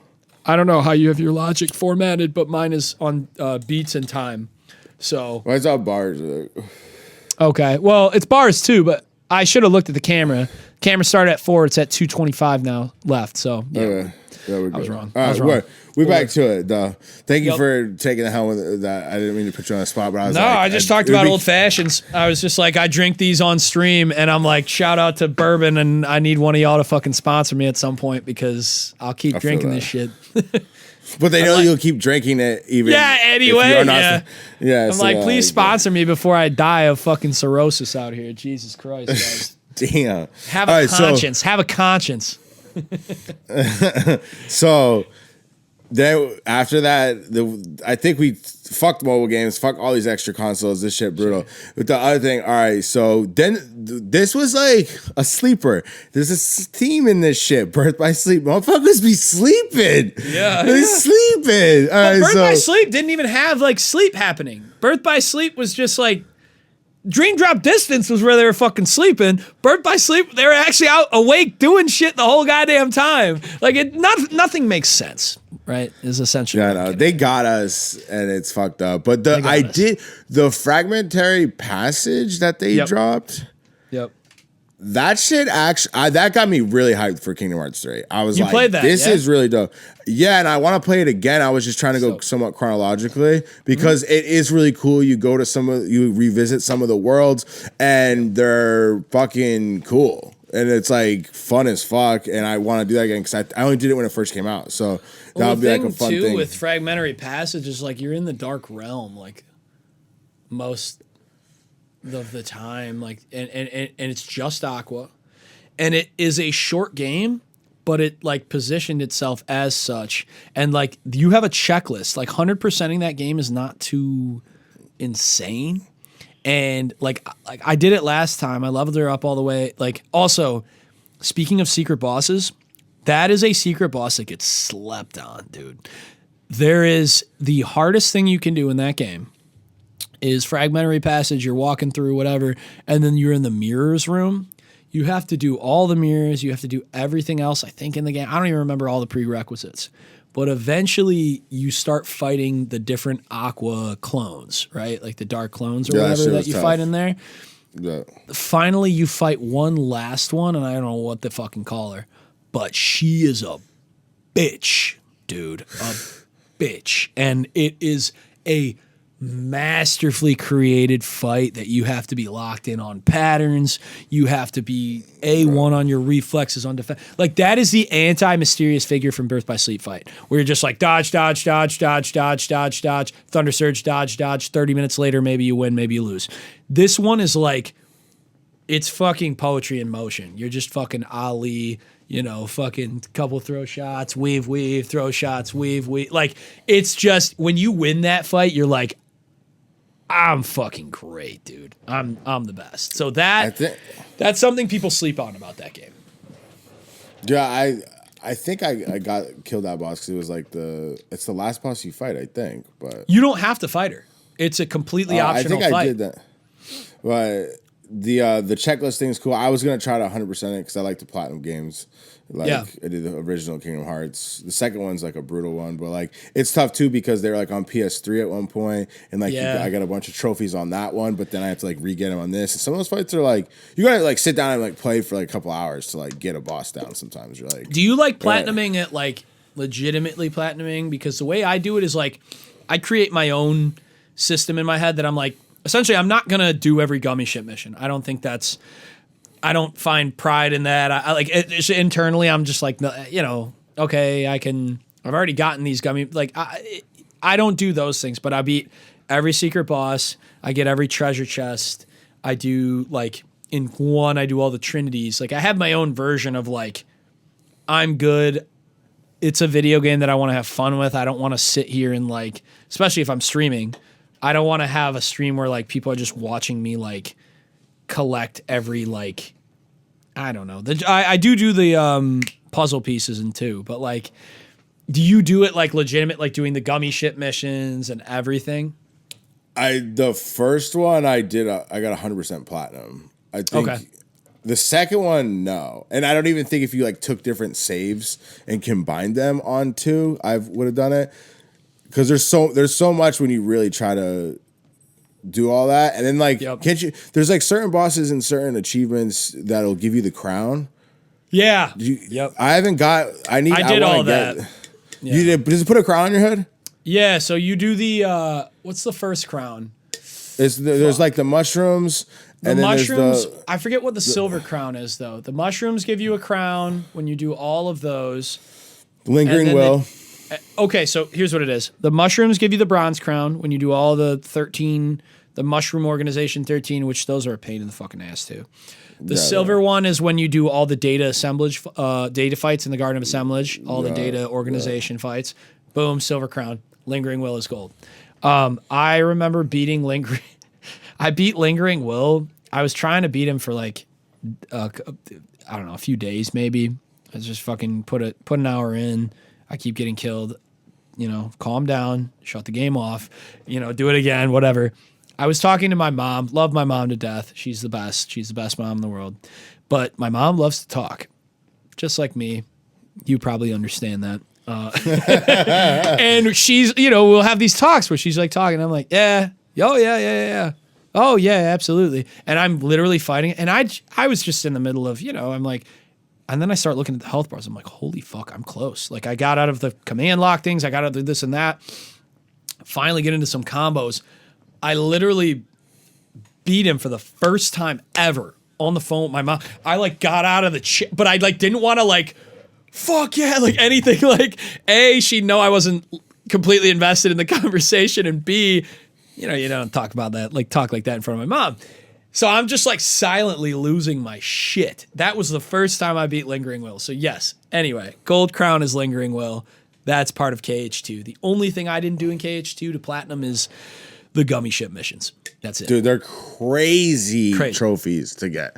Yeah. And yet again, they like put us through the ringer on that. Like the first one's pretty reasonably the platinum. I mean, you still gotta put in some work. But it's like a fun platinum. Where like Kingdom Hearts 2 is like, I could invest my life into this, and maybe by the time I'm like 50, like this shit will finally be done. Because you have to, you know, it's just a lot. But you gotta train, dude. That Lingering Will fight is fucking stupid, dude. But it's a great fight. Again, I think there's a difference. Secret boss fights that are just hard with no real answer besides spamming the fuck out of buttons, that's annoying. The ones where you learn a pattern and you can like poetry in motion some shit, I think those are dope. And that's I agree. And those fights are in Kingdom Hearts are really cool. Like in all of them, they have some cool fights. Yep. And so that lead into Kingdom Hearts 3 was really cool. I'm looking forward to actually playing the Fragmentary Passage again. Yeah. But then, so we got Kingdom Hearts 3 comes out after. That's after that, right? Yeah. Yeah. And a lot to unpack there, huh? We talked about the Frozen thing. We don't need to go like the video. Like that shit was disappointing. We talked good about it. Yeah. What's the deal with the plaid? Because I thought the outfits of Kingdom Hearts 3 was like a downgrade, and everyone's wearing plaid. I'm like, why is everyone wearing plaid? What would you put as the peak of Kingdom Hearts outfits? What game? 2. Thank you. Yeah, totally by far. Riku looks dope. Everyone's swagged out. Yeah, and Riku rips his fucking jacket off finally, and he's like, fucking this shit. Shit, my boy dripped the fuck out, baby. Yeah. Even Sora came out in his little kid clothes, and then the fairy godmothers are like, wait a minute, we can't let this boy running around in fucking youth larges, and they fucking put his shit out. Yeah, youth larges. Yeah, he was out in youth larges, dog. He was in youth large shorts, youth large shirt. You know, he was fucked up. And they outfitted him in 4 different drive forms. That master form, oh my God, bro. Dude, but you're right. Then what's the other form that he goes like old school drip? But it's like Limit. Limit. Yeah, like Limit's dope. The throwback, you're like, oh shit, he's got You get dodge roll. You get the dodge roll back. So you get fucking Sonic Blade and ARS Arcanum and all that kind of shit from KH1. Especially you being like KH1 is the GOAT one. Like that's got to be your favorite form. Yeah, it's fire as fuck. But they're all sick. Like final form is dope. He's just like levitating blades. My boy's levitating, bro. He's just like, and if you jump and then hit the glide button without moving anywhere, he just flies. He just fucking like chills. It's like, and you deflect shit. Just sitting there. Sick. If people shoot shit at you, you're like in constant Araga. It's like, dude, it's so sick. Or farming like a motherfucker. Bro. Yeah, like Sora is so swagged out in Kingdom Hearts 2. Big. Like peak swag. But Kingdom Hearts 1 is I'm still privy to, but yeah, like the swagger drip, like when you go to the fairy godmothers and they're like swagger. It's like no more youth larges. It's dope. And you're like, oh, he's got like black and yellow shit going on. It's like, let's go. God damn, what did happen in 3, bro? It's just kind of like he just in 3 he just had clothes that fit him. That was it. Like it wasn't like they were just like, well, that fits. Yeah, I guess he's not too short. It's like, you know, it fits, I guess. Well, you can look. You can't see, but like I have my collector's edition or whatever case. It's like got the steel box or the steel case or whatever, and it's plaid. Yeah. Oh, for 3, you got this. Was it silver thing? It's a silver box, right? Or no? Hope I can put this back. Yeah. Okay, right. I'm gonna fuck this up. I thought it was a silver box, but no, that makes sense. You're right. It's like a fucking Yeah, what was going on? I feel like it wasn't even like a big trend in like fashion at the time. It was just 2019. I don't think plaid was ever like, fuck, we better step outside in plaid today. Yo, plaid's hot today. Everybody's outside in plaid. You know, Yo. drop the polos and one shorts. We're wearing plaid now. You know, like, yo, dude, seriously, and one shorts. That's so good. Like that's a little bit before, but yeah. No, but that's what like Kingdom Hearts 2. He's got like and one shorts on, and down to his fucking ankles, bro. Yeah, like some Jenga. 06 or 05, you said that makes sense. 05.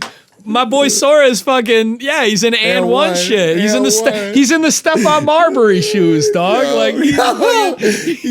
That's crazy. Yeah, that's real shit. That's so fucking funny. Oh my god. Yeah. But yeah, plaid. Like, what the fuck? Can we not do that?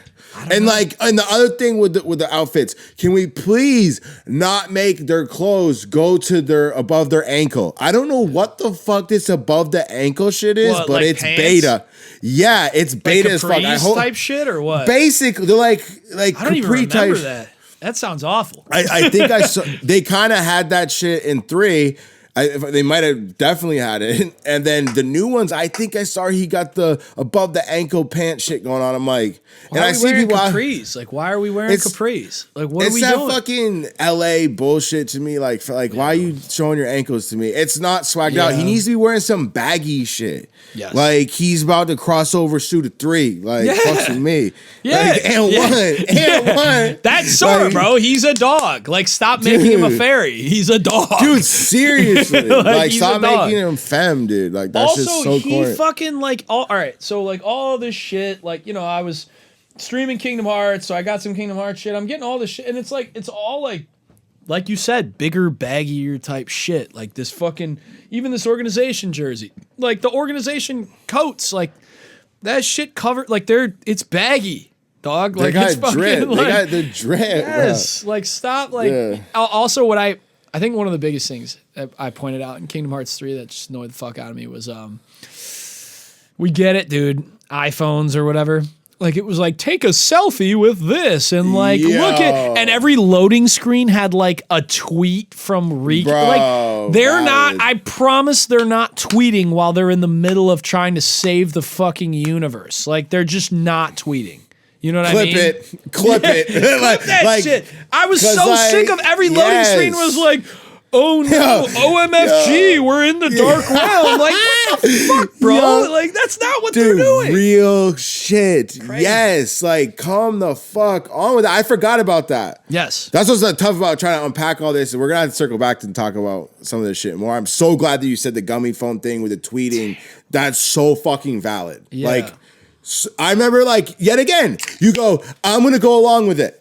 Yeah. Like, okay. But like when you talking hard. This. That one was that one was really hard. That is so funny. That one was tough to go along. I'll let you put my boy back to bed, back to sleep. Okay, we're in his mind now. Like, but you give him a phone and be like, so the only thing that was funny about that was when like these speedrunner dogs would like fuck up a data fight and right before they land the last hit, they'd like pull out the phone, take a selfie with like a Zemnis that's almost dead. But it was like, that's not what the makers intended with it. It was just like these fucking badass, like level 1 crit, no damage people would be like, boom, boom, boom, beating the shit out of this guy. He's on 1 HP and they go, and then they like that's the best use I've seen of the phone. Other than that, don't show me some tweet that Sora made from fucking the Dark Realm trying to find Aqua. Like, shut the fuck up, dude. Oh my god, that's so valid. They massacred my boy. You know,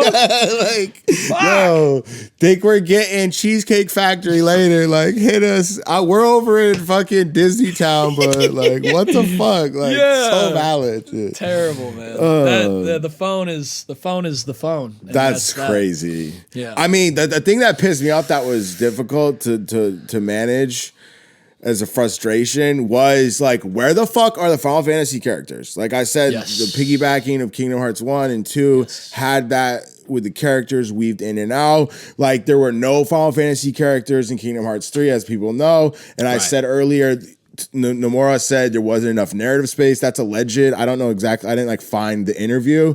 Yeah. But he was trying to prioritize and whatever. But I think you fucked up on that. You got away with it in 3. Please don't do it again. bring them back. And even if you didn't think you were going to, make sure now, if this is what you're hearing, you'll put them in. Because I'm telling you right now, everybody that I've talked to is like, even if you're not a big Final Fantasy person, they like those characters, and that's what made the franchise so special. And they just kept experimenting, doing all this other shit. It's like, do with what worked. Like, you don't need to keep trying to reinvent the wheel and put us through the ringer with every fucking title. It's like, y'all could have been like made so much money now if you just did a fucking title like you should. And at this point, you see titles like Final Fantasy VII Remake. Like they did, despite what the hardcore fans say, like that setup of the game and then the successor of Rebirth, Square did a good job. They dialed in on that. And do that with Kingdom Hearts. Do what it should be. Do what it should be. Yeah, and it's you that didn't simple. see them drop some fucking Final Fantasy VII phone game. Like, it's like, as somebody, again, that does marketing for small to mid-sized businesses, like when the whole goal is to, if anybody's in the Chicago area, let me know. If the whole goal is to find an audience that's that dedicated to your brand, because once you have them, they will do whatever. And that's not shisty, that's not shady. It's just they believe in your service and product because you have a great service or product. So you have the audience. The last thing you want to do is dick them the fuck around, bro. Take them to your estimate page. Take them to your product page. Show them the thing. You've given them the value. Continue giving them value. Now direct them exactly to where they want to go. Kingdom Hearts, you've committed us to the story. You've gotten us to get the stuff. If Disney World fucking sells Keyblades, they're sold out in minutes. You know, like, you have everyone. Why are you making a phone game you're going to discontinue in 6 hours? Like, why are we having to get another device? Like, just get another game. I know, you don't have to wait for the next console to come out. Drop fucking Kingdom Hearts 3 now on PS2. You can make a Kingdom Hearts 4. Look what Assassin's Creed did. They had it in until they killed off fucking their main character. It's like, there's so much. I know, I didn't want to. I was like, I already said they killed him off. I didn't want to give a spoiler. But after Assassin's Creed did that, they fucked it too. You know what I mean? Like, they could have had Desmond. Like, you know how many people like talked about, and I know I'm getting off topic, but you said the name, and I'm in on it now, and clearly you are. Like, so many people were like, I was waiting to see Desmond get all of the abilities from his ancestors in some game down the road, and then they had a modern Assassin's Creed game where he could do the shit Altair did, Ezio, fucking Connor, Hayth, like, all of his ancestors came together and there's a modern, they fucked it. Like, I don't want to see, I feel like Kingdom Hearts, I don't think Kingdom Hearts fucked it quite like that where there's a point of no return. I think that the way that 4 is looking, it looks serious. It looks good. Cool. Now bring back Final Fantasy characters because they're essentially part of the Kingdom Hearts storyline now. Bring back the seriousness. The phone games and all that shit have these serious elements. Look, it's already part of the story now. Bring those serious elements in. They're great. They're great. But like, don't like stop dicking us around, you know? Like, pause. I heard that. Right? I got pause. I got the pause up before you did this time. But stop dicking us around. Like, you know what I mean? Like, just fucking, we're here. We're a dedicated audience. That's the most you could ever ask for is a dedicated audience.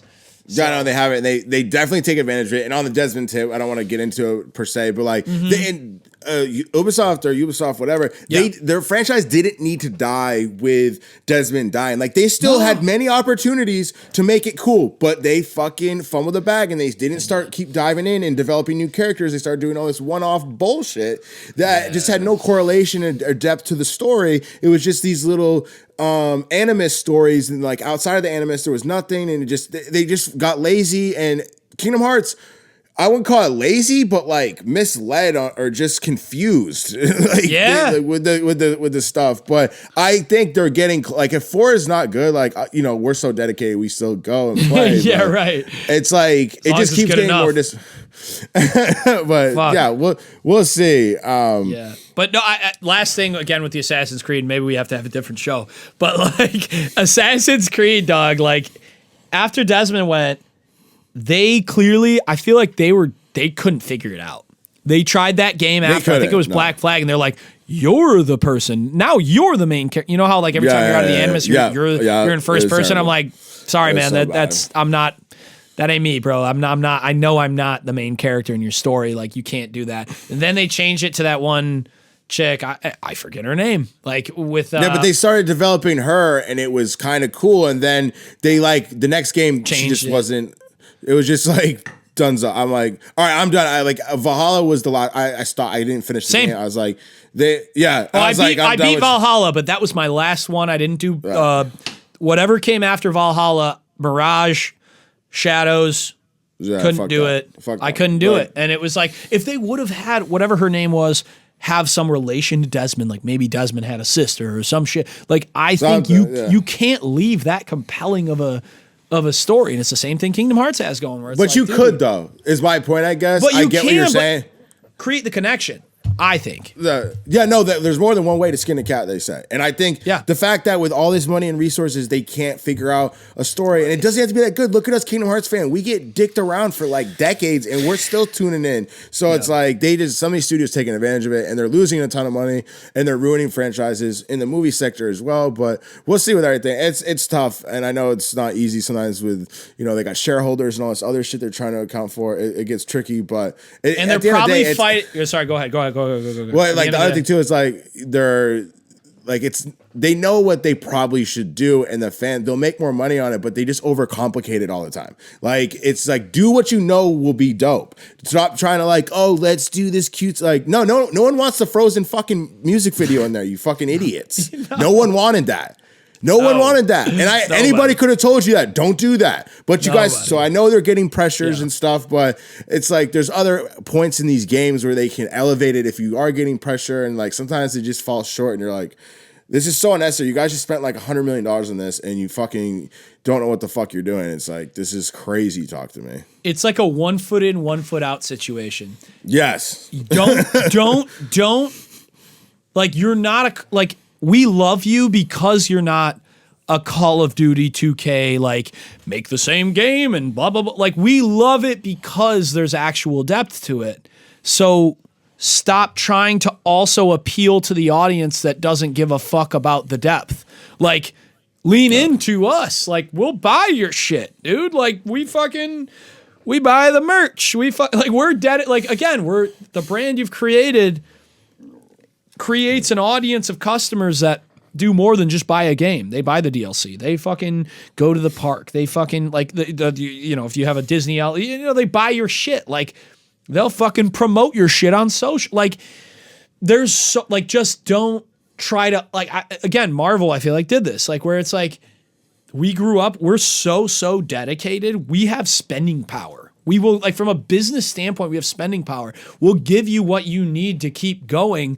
Stop trying to, like, feed into a goddamn TikTok trend that's fucking dominated by 15, 16, 17-year-olds because they don't have spending power. And you're going to realize it at the end of the day when you stop looking at the views and having that data dominate what you're doing and you actually look at the bottom line, like, the audience that already found you is going to be the one that, like, you need to pander to because we're the ones that fucking spend on you. We're the ones dedicated. And we don't give a fuck about the bullshit. The tweeting? You don't care about the tweeting on Kingdom Hearts 3? Like, well, that's the shit you're talking about. It's like, what the fuck are we doing here? Like, on why are we tweeting? Like, don't make fucking Sora tweet. Don't make Donald like, I don't want the fucking people that I'm like, these guys are fucking badass and I've got these dope ass, like, I'm not even on fucking Twitter. Don't make them tweet everything. You know, dude, like, I don't have Twitter. I'm not on Twitter. Like, I'm on the other shit, but like, we're on those things because of the necessity of like what we do. The age group that grew up with this game, that's the most dedicated audience to this game. Most of us, like a lot of them have like either gotten tired of social media or use social media as a means to something else, like we've talked about. Music, you and I both know. Like if it weren't for music, podcasting, shows, game streaming, etc., people like you and me probably wouldn't be fucking with social media if we were just like content 100%. And happy being engineers 100%. Or accountants or whatever the fuck that doesn't require a social media presence. We'd be like, cool, I'm happy with my job and now I go home and blah, blah, blah, blah, but like that would make us fucking miserable as shit, so we don't do that. And so we need social media as a vehicle to do that. But like, it's not something we want to see in the fucking game that we're playing. Hell no. Like, we don't want to see that shit. It reminds us of fucking bullshit, and it's just so stupid. So yes, yeah, that's the take on that if we haven't hammered it home. Yeah, no, I agree with you 100%. Like, just to be clear on that, I'm with you.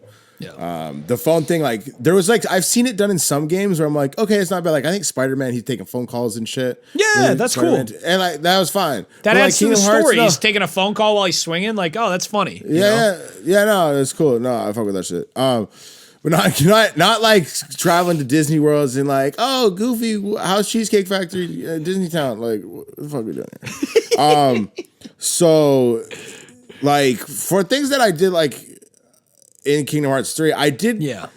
Roxas coming back in the vessel shit where it made sense because of Vexen and all the experiences and like they had already transferred souls and bodies and stuff. So I thought having Roxas come back, because I think he's actually probably the coolest character on some level. He's super dope. Yeah. And I think having it, like, all the characters were like at a good jump off point for like a new story. That was kind of a good way to wrap things up, even though the convolution was like so vast that even Nomura, I think he watches these YouTube videos of breakdowns of the storyline so he can stay on track. I think I saw something alleged, like, and which is just like crazy. It's like, you shouldn't have wrote it like that then, my G. But right. You opened the fucking floodgates for this shit. You did this. Yeah, and you see, did like it. Even you're having to do this. It's like, but I think with Roxas, like, I do like that element. Like, Roxas is back. Like, that was replaying the game somewhat recently. It was like, oh, it's sick that Roxas is back, and like they got like a team officially, and like that's cool. And Xehanort's done. We're done with his fucking annoying, convoluted ass. And then like I said earlier, retiring Sora at the end of this trilogy, let's say they do, it'd be cool for Roxas to take the helm with like Riku and like whoever else is left over. And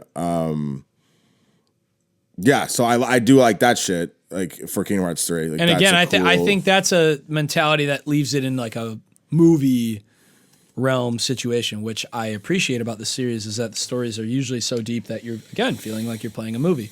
And so I think, plus the scene where Roxas came back, he fucking rocketed in there like his soul or whatever. Yeah, when he like his soul came from the sky and he fucking like that whole like that was my favorite part of the whole Keyblade Graveyard battle scene where like, you know, Riku's fighting people over here, Mickey, and like the room where Roxas or Axel and Sora and whoever were fighting Shion, Xemnas, and maybe Syx, I don't know. Yes, probably Syx, and Axel and whatever. When that scene where like, you know, Sora's even like blocking and is like, you don't have to like do this anymore, Shion, and she just starts like crying. It's like, oh my god. And then like Xemnas is like, well, I don't fucking need you anymore. And then Roxas comes out from the fucking sky, is like, don't touch my fucking homies. And it was like, oh shit, yo, I have a save file that's like right at the start of those fights. I gotta play that because the end sequence, the battle, that's a cool sequence in the game. Yes, and like. No, I totally agree. Like that shit's on point. And like I said, like I think Kingdom Hearts 3 has aged well. There's components with the convolution of story that we keep reiterating that's prevalent and it's tough, but like we got through it. Yes. Let's keep the story clean, even though they got this like black box thing. Yeah. And I feel like I like it though because it what is the black something box? Else. And they just lost the whole Xehanort thing, which was driving the entire story to this point. Which, by the way, I love the Xehanort story.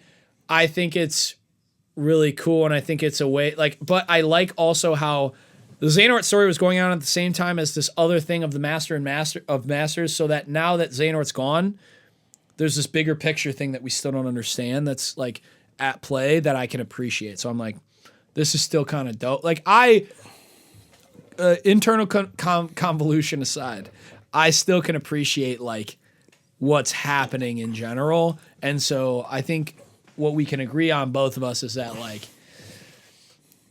hopefully whatever direction they take going forward is the right direction, and we're just like, god damn it, this is why we love the fucking series so much, you know? Like that's I mean it can like, still happen like that for sure. What do you know what's in the black box? No, I have no idea. And Does anybody? I've watched everything. Okay. I've watched all the cutscenes. No. Okay, so I think to make this a cool, like, don't overcomplicate the black box thing. Like, what if it's just, this is just a theory. What if the black box contains like the power to distribute darkness to worlds? Like it's the thing that allows you to open up the keyholes and to unleash the darkness in the worlds. That's the power of it, and like that's what they're like fighting over. And like I feel like that's a simple, basic concept we all can stand behind. And it obviously could be something different, but I'm just saying like, that would be cool. And it's like, oh, he's trying to unleash the darkness in all these worlds, and he does. And then you have to go like kind of like sweep up the darkness and like exterminate all the darkness that he's leaving this trail behind. That is just like. Because then it gives you a reason to go to all these worlds again.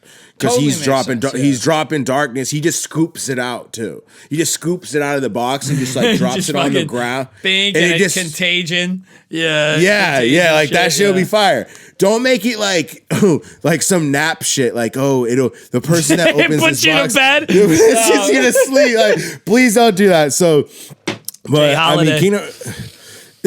So I like there's some room for it could be cool, but I hope that's something simple and cool and then we can stand behind and just have fun taking a journey. That one specifically I feel like would be tough because I feel like the best way to just bring darkness to worlds would just be what they did in Kingdom Hearts 1, which is just open up the dark realm and the darkness goes to the different worlds. I would like it to be something that like ties into some deeper level thing with some origin characters that affected the entire story up to this point, just because of like, you know, I don't know if you watch any anime, but like for me, but that's gonna get you in the same murky waters we did before. But I like those murky waters. I just think that it's hard, and that's why I like the murky waters. I just think it's hard to take it the right direction.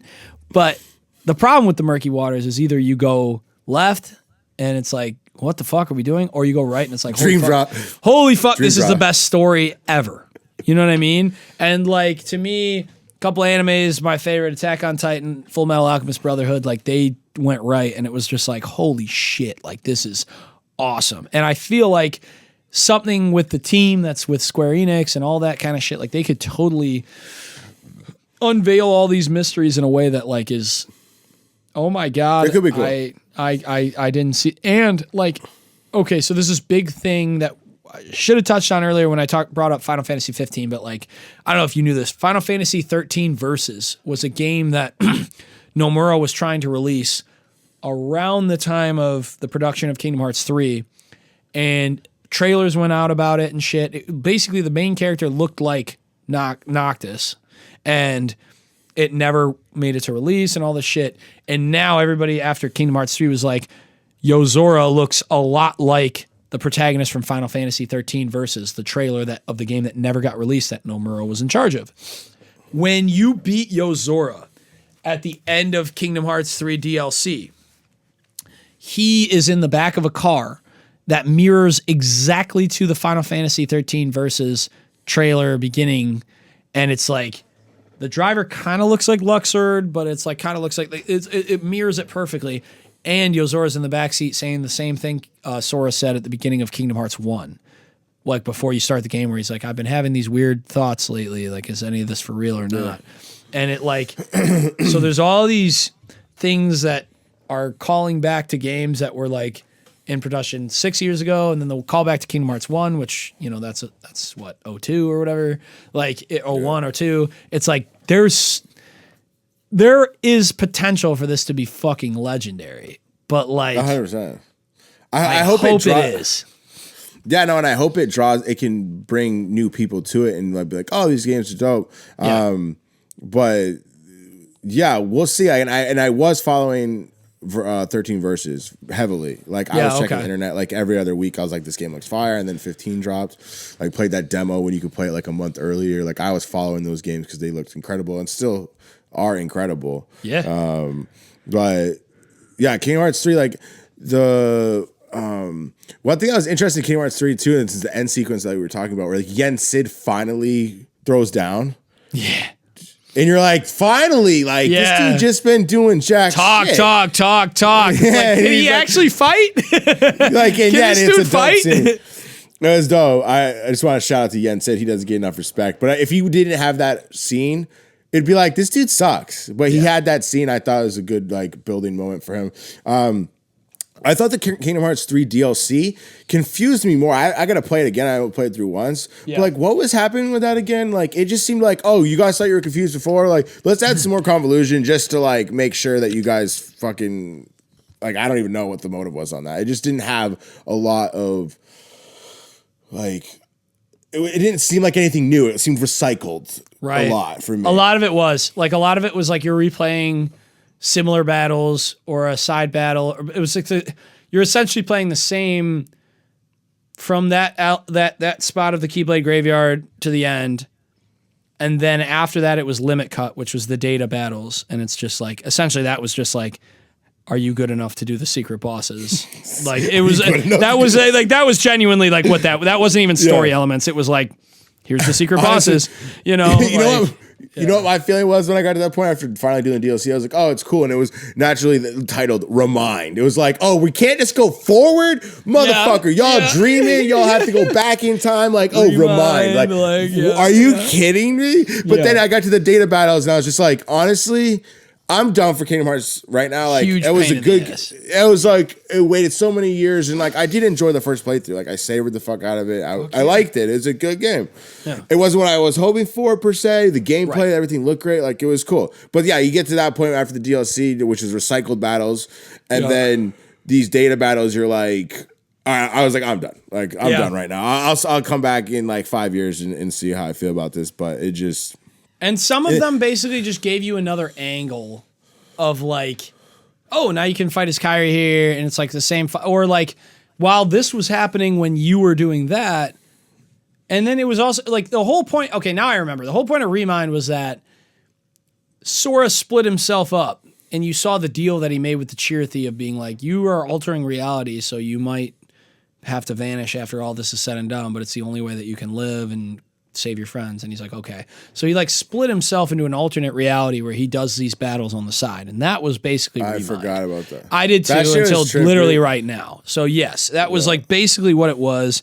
And then so you split, you're in like an alternate reality Sora that's doing these battles with some variations.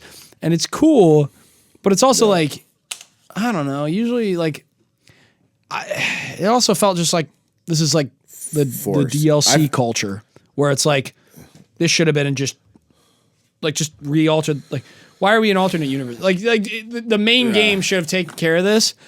You just hate to see Kingdom Hearts do a DLC thing because it's like, well, dude. Well, the thing with Kingdom Hearts, and I've always said this, I go, they have the easiest layup to do DLC. Have contained scenarios of a world themed from a movie. Yeah. Like, okay, it's a Finding Nemo world. Like for like Nemo, he goes to, or Wonderland, whatever. Like, and there's something going on, and it's a 3, 4, 5 hours, whatever. But you go explore that world, and that's the DLC. Everybody, but like a new world. You mean like a completely new world? Like a completely new one. It's like it's so set up. I always said that. I was like, oh, when Kingdom Hearts finally gets to the DLC, because like we've been waiting on some shit, and they started doing DLCs, which I'm a big fan of DLCs. I know people have problems with it. Yeah. But I was like, oh, I thought Kingdom Hearts 3 was gonna do that because I'm like, these are easy layups. Like, revisit Tron Legacy, but or like just a new world. Like I said, Finding Nemo, Emperor's New Groove, like gargoyles. I don't give a fuck. Yep. Like, go have this situation as to why, and it doesn't have to be that in depth of a story. It's just like I don't know. Just it seems like an easy layup to me to do DLC with Kingdom Hearts. But they did this. The only question I'd pose is just like, do you think people would be down enough to do it without there being core story elements related to it? Like, I agree. I think doing Finding Nemo would be dope, but like I still think you would. For it to be successful, you would want to add some form of a core story element or main story. They did that with the mobile games. Of course, like the DLC is gonna have some canon. It's gonna be canon, but it's like I'm just saying it doesn't have to go that deep. Like it could be like like the fragmentary passage type situation. Like that would be like a DLC. That's like a DLC essentially. So like having it set up like that, though that length and that just situation where it could be a character is trying to like it's just like a bridge thing to the next game. But that totally makes sense to me. Yeah, it would be tight. Yes, easy layouts for sure. I agree. Yeah, that would be sick. Yeah. So Kingdom Hearts 4, like we said, let's swag this out, no corniness. Yep. Like on some real shit. Like please, for the love of God. Please. Please God, bring back Final Fantasy. Like, I don't like. They're not. Again, I fucking preached it already, but like, they are Kingdom Hearts characters now. Like, they're not.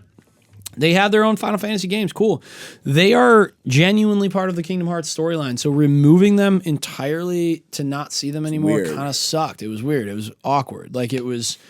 That doesn't make any sense. And like, the in between worlds cutscenes that are usually pretty like compelling and like, you know, all that kind of shit. Like, I feel like they're not memorable. I don't remember what the fuck was even going on now. Like, I don't remember what the in between worlds cutscenes were like because they lost that element of memorability where, you know, or remember, I don't know, I can't fucking remember.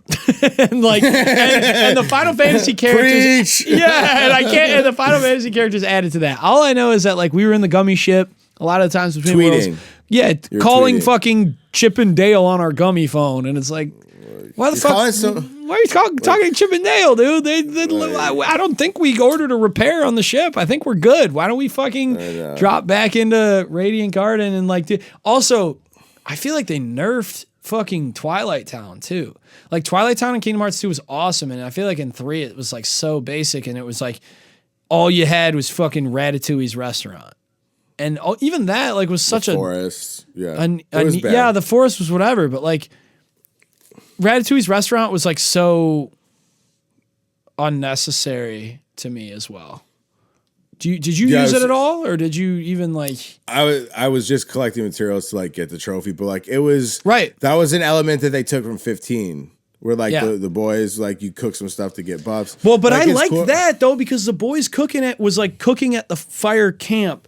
You had to do camp because it was where you leveled up and shit, and it was like the boys on the road element. Like that was dope, dude. Like you're all fucking like every time we set up camp. I was just like. Because I'm like, you know, I do an annual Wisconsin river trip and shit like that. Like I loved, so like seeing that was like, this is dope. But like you had that's what they were pulling from. That's what that was. But with Ratatouille, it was just like, oh, go back to see if you can cook an egg skillet and do the right stick rotation. It was just like, it was pointless. It was like, just give us back the fucking buffs that you can get out of a chest. That was essentially what that was. So I just think if 4 can like pull a little bit, like keep your Kingdom Hearts character, personality, etc. Like keep Kingdom Hearts what it is at its core, but bring back more Final Fantasy elements, like the seriousness of Final Fantasy, the like we're grown, you know, type shit. Like we like to, you know, the heavier story elements, things like that. And it's so far so good from what we see, but we barely have anything to look at. So like, you know. Hopefully, I think in the Ratatouille sense, not to cut you off. No. They like you could have just made the buffs. Yeah, and that's it. You don't have to do the prompts. Like it was just extras. Like come on, like why are you torturing us right now? And then you like it was crack something the where egg you in like your have head. to like you have to like move it like it was like a fucking arcade game. I'm like, guys, this isn't what we signed up for. And then they had the digital game within the game, the 8-bit shit. It was like, luckily it was just. I barely played that. Like I just like, I started to do it to be like, oh, completion, and I'm like, fuck this. I don't care enough. I'm not playing a fucking, you know, it's like 8-bit in a game. Like this, that's like. It felt so unnecessary. Like everything felt either like. I don't know if it was like felt like capitalistic. I don't know what the fuck it felt. It just was like, we're pulling away from what this game is supposed to be in so many ways. Dude, like, so bro, many just ways. let us experience the fucking story. Like, stop trying to distract us from the fucking meat and potatoes here. You know, what are we doing? Fuck. Good choice of words talking about Ratatouille, meat and potatoes. Yeah, I didn't even think about that shit. Let's go. But then, let's talk about story and shit like Kingdom Hearts Dark Road, right? That was a like mobile game that came out after 3 that was canon. It was like... Did they scrap that? I would assume. All I know I is don't even fucking care. I don't even look it up. I Like, watched the fuck that. Like, fuck cutscenes that. though. The cutscene, like this, again, the mobile games. I like the story. I recommend to anybody that's a genuine Kingdom Hearts fan and wants to like be in tune with the story to watch the cutscenes. It just takes a while because there's a lot of them, but like Dark Road gives you the background on Xehanort, and you get to see him with Ericus, and like when they like were best friends and like dealing with, and it also gives you a bunch of insight on original Darkness and like. But why is that in the mobile game? I agree. Why are we doing that? Totally. Like, these sounds like cool titles you could make actual The games for. story or is something. great. Exactly. I totally agree. And then they did in 2020 as well. They put out Melody of Memory, which is like a fucking rhythm Guitar game. Hero. What the fuck are we doing? I know. I didn't even play that one. That's the one game that I have access to play to, like on a main console, and I didn't play because I was like, I don't think I need the rhythm game.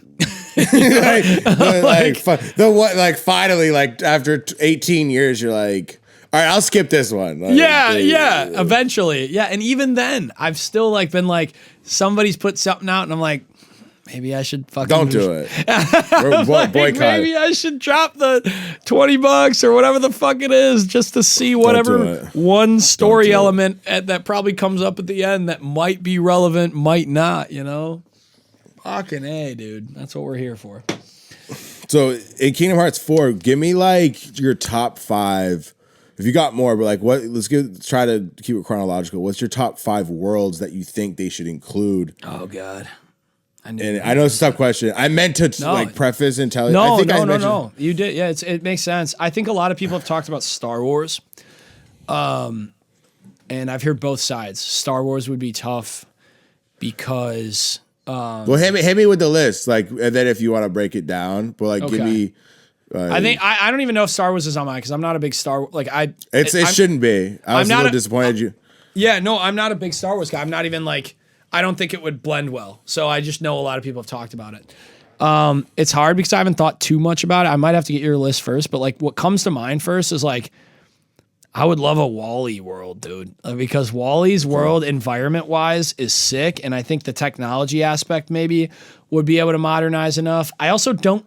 When I look at what Kingdom Hearts 4 is, I almost don't want to see that many Disney worlds because I felt like if it would get more serious, I would rather see like Final Fantasy worlds. It would be cool if they went completely different direction and somehow we're universe jumping into Final Fantasy worlds. So for me, a Disney world, I would rather look at something like what you said, where you go back to 100 Acre Wood and there's Heartless infested. You go back to Agrabah and like Or you go back. Aladdin's fucking mourning the death of Jasmine because she got bodied by a samurai Syphilis. nobody, you know, or so, yeah, whatever you want to go with. I know I've been saying serious. I don't know if I want to get that serious, but you know, it's I don't. I'll have to think a little bit, but in terms of Disney worlds, I can't think of many that I would want to see in Kingdom Hearts 4. So maybe give me yours because Okay. If like for Kingdom Hearts 4, some of the worlds that I think should be included. Yep. Number 1 is Gargoyles. That is such a missed opportunity. If you guys do not include Gargoyles, that needs to be in there. Flying around as a gargoyle and shit like that. Gameplay wise would be sick, yeah. Dude, Goliath, like you fight Demona, Yeah. and Xanatos and shit. That should be on point as fuck. I think revisiting Tron Legacy, or if you must, Tron Eras, like it wasn't a bad movie. People are shitting on it. They're off base. It's a pretty well contained one off. I think Alice in Wonderland, the Tim Burton ones. Or revisit the cartoon one if you wanted. But the Tim Burton ones, if we're going serious tone for Kingdom Hearts 4, those are great films. They're some of my favorites. Yeah. I used to have that poster behind me, actually, with the Looking Glass one. But like Alice in Wonderland, Tim Burton should be in there. I think Emperor's New Groove Oh, that'd be cool. would be fucking awesome with Cusco. Yeah. And like that would be awesome. I think those are like the 4 like ones I really want to see. Yeah. And then like honorable mention stuff that I think would be fun would be like Incredibles could be cool. Yeah. Pixar, you get into Pixar and it's like Inside Out would be sick. But like You got Wreck-It Ralph. Yep. I think going back to Toy Story and like going to Sid's room. Okay. And he's like killing toys and you gotta like fight Sid. Yeah. That'd be dope. Like I mentioned Nemo, and I think you could do a cool world with Nemo where like a boss fight is the little girl in the dentist office with the braces, and she's like sticking her hands in, and you have to like attack her hands. Do you know what I mean? She's like, fishy. Like, I think that would be a sick boss fight. And you're like, could be like a little shark thing, a Sora. I think Goofy, he'd ought to be like a little turtle. And then Goofy's always a turtle, yeah. Yeah, and Donald's like the octopus. Like, always. You know what I mean? Yeah, and like the fishy. Like you just follow. You're like lost they ain't with gonna Nemo. have you killing no kid on fucking Kingdom Hearts. No, just you hurt her hands. You know what I mean? But I just think that actually would be really cool, and like it could work in Nemo. In the same sense, you know, we went to Little Mermaid's world, and then they did The Lion King, which was like ambitious. So I think you could do it for Nemo, and it would be really cool to be under the sea.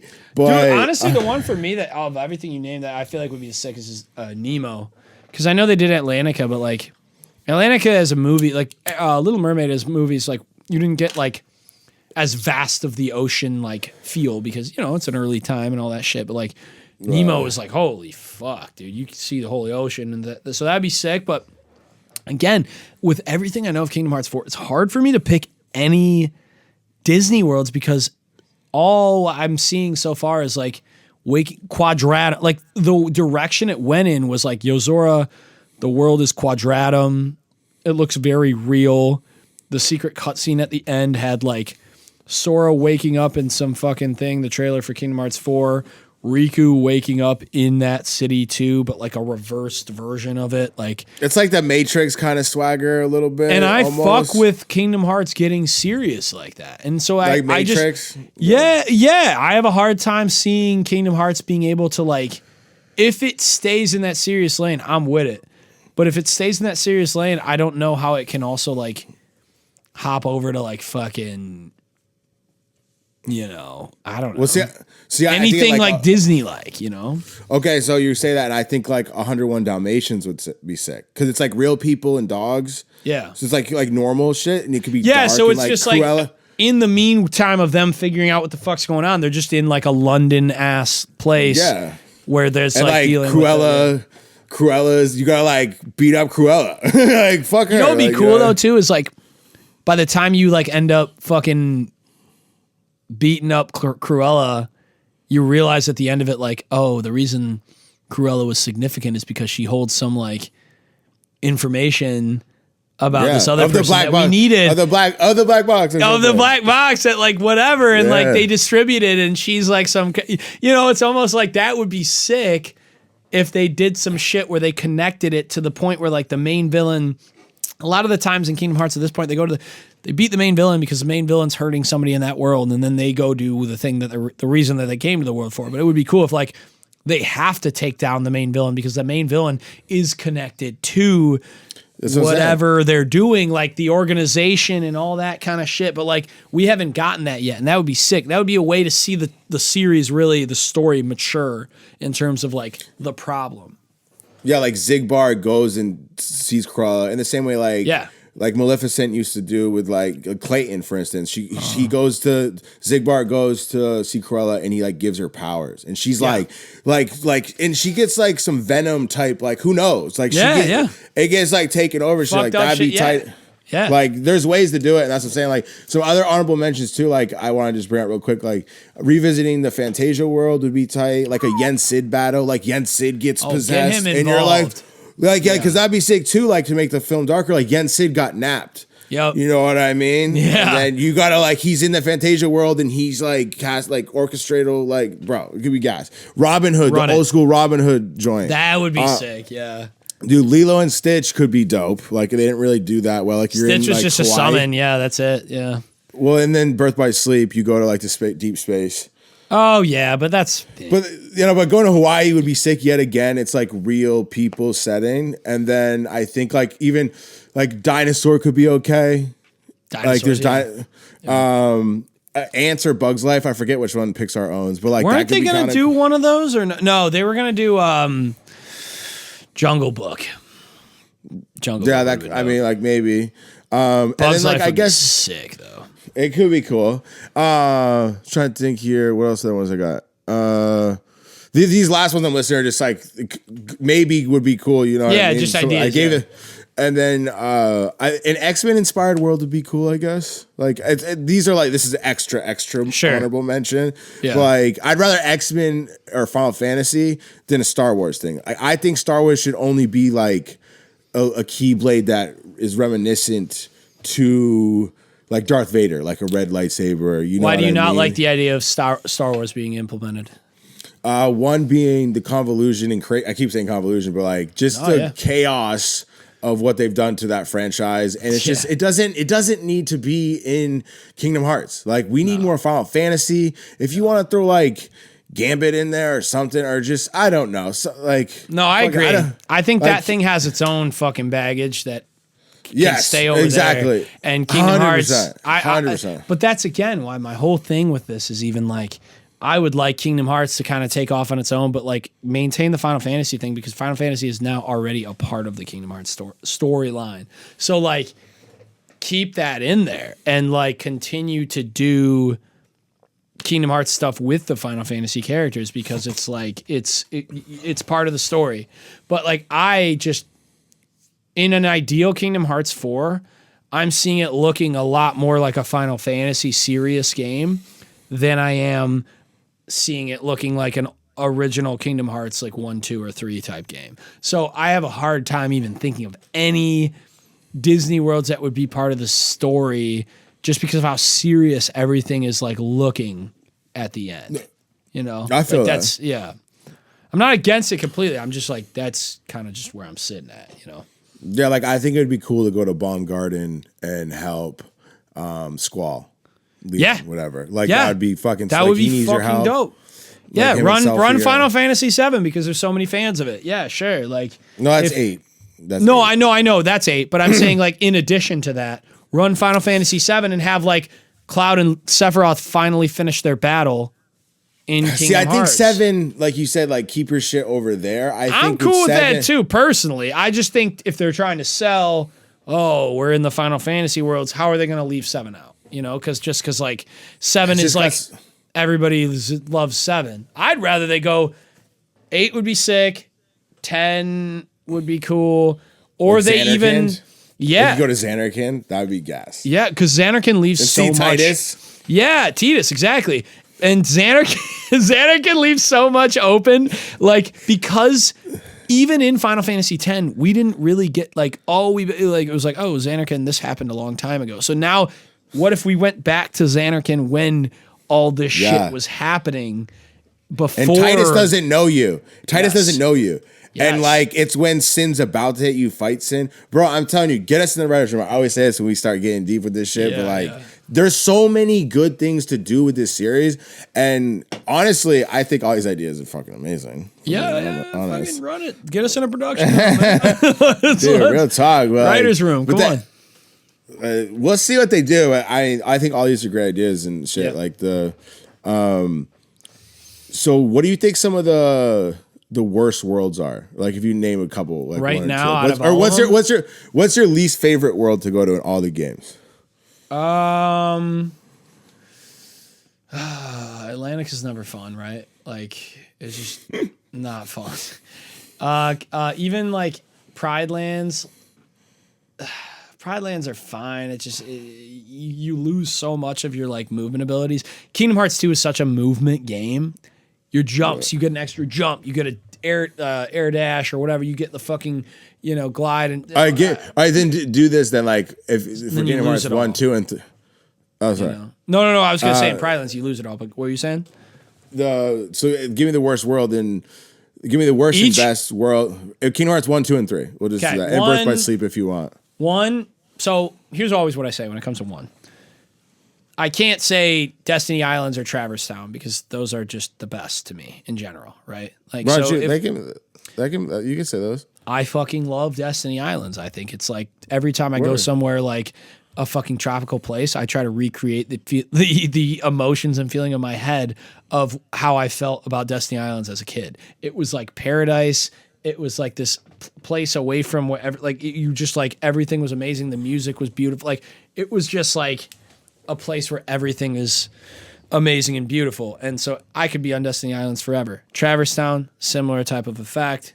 It was like just these worlds of like, the music is like, you're just so at peace. Everything's good in the world. It's like a small, like calm community. It was just like, Traverse Town's the type of place I could just sit at one of those tables in the front, have an espresso, and just like fucking watch a fucking live band play that music and just be like, I made it. And so outside of that, those two worlds, I always say this because even when you allow that being a best world, I say outside of that, my favorite worlds in that game are probably Hollow Bastion, which is great. Wonderland's amazing. I like Deep Jungle. I used to not like Deep Jungle. You're listing every single one, my guy. I'm done now. I'm done with my favorites. All right, what's the worst favorites. Right, Halloween Town is so fucking annoying, and here's why. Which one? Halloween Town 1. It's so fucking annoying because you can only ever land in Guillotine Gate, which is the beginning of the world. And most of the time you have to go all the fucking way, even after you beat it, to Oogie's Manor so that you can fight that guy for synthesis and do all and then you have to like the traveling across all that bullshit and then, you can't proceed until you light this thing or you go through this coffin, but the enemies have to be dead. Logistically speaking, Halloween Town's so fucking annoying. Atlantic is annoying because of the swimming, but like I'll be a fucking hipster and say Halloween Town instead of Atlantica. You know, they're around the same for me. Now, moving to Kingdom Hearts 2. Kingdom Hearts 2. And, Kingdom Hearts 2 is probably... fuck.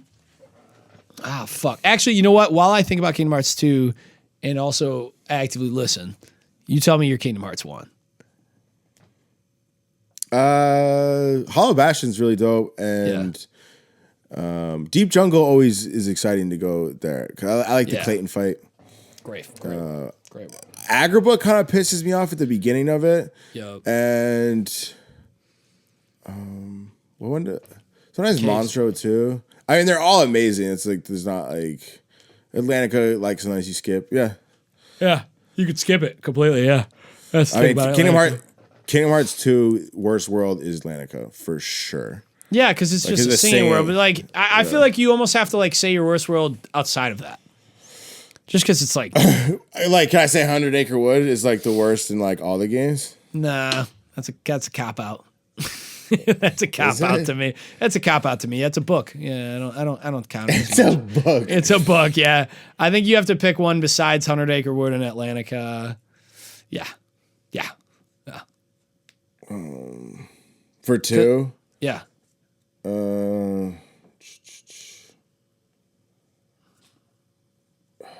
I don't even.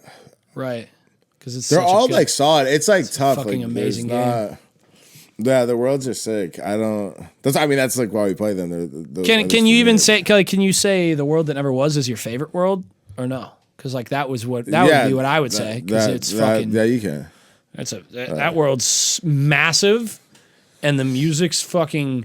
The build up to the world. Also, the fact that when you're playing 2.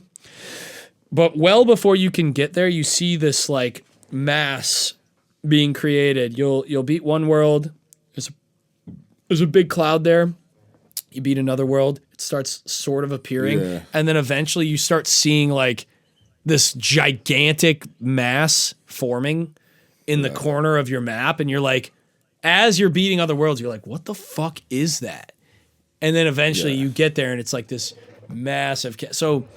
It'd be the world that never was for me, for sure, if I had to pick a favorite and wasn't limited. And probably Pride Lands is my least favorite, just because you turn into a fucking lion cub and, like... I don't know, it sucks that you're a lion cub. Like, I understand Sora's a kid, but, like, he's, like, one of the baddest motherfuckers in this universe, and you turn into a lion cub? Like, that kind of sucks. Like, he could have been a larger lion. Yeah, make him, like, a decent... Like, at least, like, a fucking... teenage size lion. You made him a fucking baby. Like, it's like you made Simba look like he could eat him alive, and that's not the case. So probably Pride Lands for me is my least favorite, and The World That Never Was is my top one. What's your favorite? I'll let you say Atlantica. That's fine. You could go that for the least. I mean, the first one, Hollow Bastion's really cool, and the End of the World are probably like my two favorites. Like I think those are cool worlds. Yeah. But it's tough. Like I try to get like definitive answers out of both of us, and it's tough because you're like, I like this one, and this one. Like, bro, I know it's. I don't think all right, like low key. If I had to say like straight up favorite in Kingdom Hearts 1, I have to say Destiny Islands, and then least favorite. Yeah, Halloween Town or Atlantica. I don't know. Probably, that's fair. Probably Atlantica. Probably Atlantica. All right, moving on. Moving on. Done. Yeah. And then 2 would be, for me, The World That Never Was is a favorite for sure. And the least favorite is probably Lands. Done. 3? 3 would be probably Frozen, right? Least favorite? Fucking. Actually, the Frozen one's not that bad. I don't like the castle. The San Francisco play. I love San Francisco. Okay, so I didn't like it. Yeah, I'm the opposite. I think the ice castle pissed me off in Frozen. I liked it. Really? It was dope. There you go. Weirdly, it was cool. Polar opposites, dude. Like I would get confused in there. I was looking for shit. I forget what I was looking for, like a chest or some bullshit. I'm like, this place sucks. And I didn't like when you ride the slider and like if that Heartless there can hit you, like you could die, even though like I have access to, I just can't cure and while I'm sliding from one part of the castle to the other. So that annoyed me.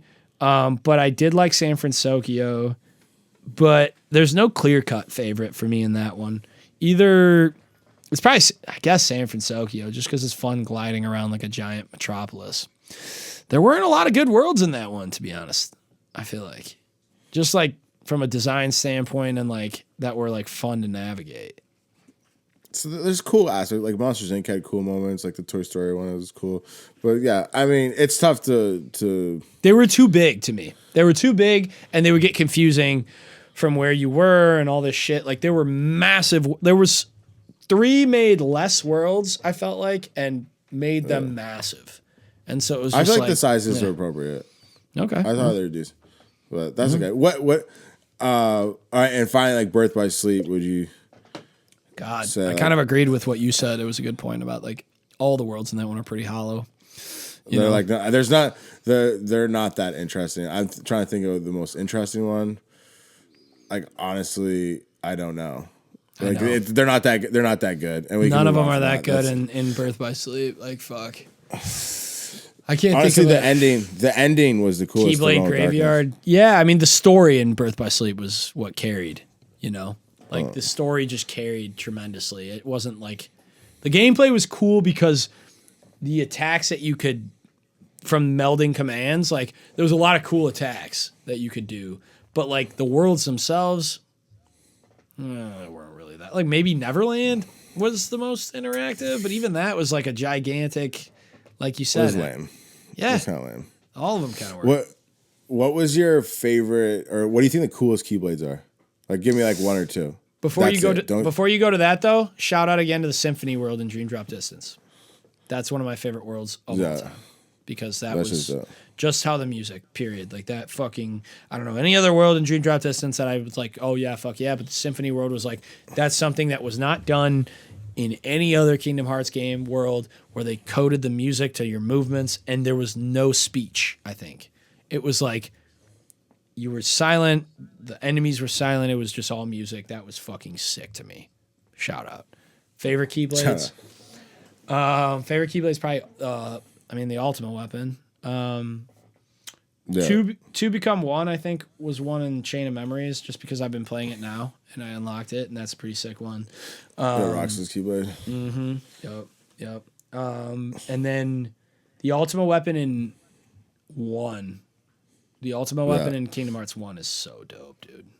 Yeah, I like Ultimate Blade and 1 are super dope. And then I really like the Lionheart and the Fenrir. Yep. The Fenrir? Am I saying that right? Yep, Fenrir, Lionheart is in Kingdom Hearts 1. Lionheart, I was using that like a lot. No, I used it like a shit ton. It was probably my most used before I got the Ultimate Weapon. It was fucking down. It's sickening too, as well. Plus, you're a Final Fantasy VIII guy. I haven't even told you. I haven't played 8 yet. I haven't played 8 yet. Yeah, I know. I might have to stream that. I might have to stream that. Yo, let me know. Yeah. After the Kingdom Hearts series, once I clear it, Go to 8? Yeah, I might. That'd be tight. I'd tune into that. Yeah. Do you notice what's with the deal with these video game companies where they got these pins? Like, what's with the pins? Like, this came into my deluxe edition. Like, who's using these? Why are we doing this? Can we? What do you stop put it on, doing like this? a backpack or something? Maybe. I don't know. Like, come on. It's like the phone thing. Like, I don't know. I think they're thinking that they're with. I don't know. And maybe, who knows? Maybe you and I are like just not the guys in the audience that are. Maybe there's other people in the audience that are using the pins, but I don't fucking know. You know. Well, see, that's part of the problem. I think the representation of Kingdom Hearts isn't the best, and we're trying to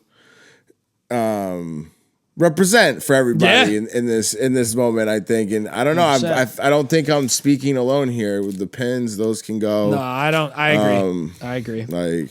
That would be great. What's the better theme song? Is it Sanctuary or Simple and Clean? Like oh damn, you're breaking up what's the big the better guns theme now, song? To me, ain't no better theme song. Oh god, it's too tough. I probably Sanctuary. I know. You and I. Yeah, no, I don't know. It's probably for me. It's probably it almost is like. You know, the same exact thing that I say about the game 2 versus the game 1, I'd say about the song 2 versus the song 1, which is like 1 takes me back to like the beginning of it all, and it puts me in a place where I'm like, this is like the core of nostalgic beauty, like fucking peaking everything. But 2 feels more emotional and deep and like traumatic to reflect the story. You know, that's how I analyze it. And so which one is it? Like Simple and Clean then? No. Because that's the first one. I thought that's kind of like on your tirade. You're like. But 2 is a little deeper and more emotional to me. Sanctuary is like sadder, more emotional, and that's usually like what I gravitate to at my core.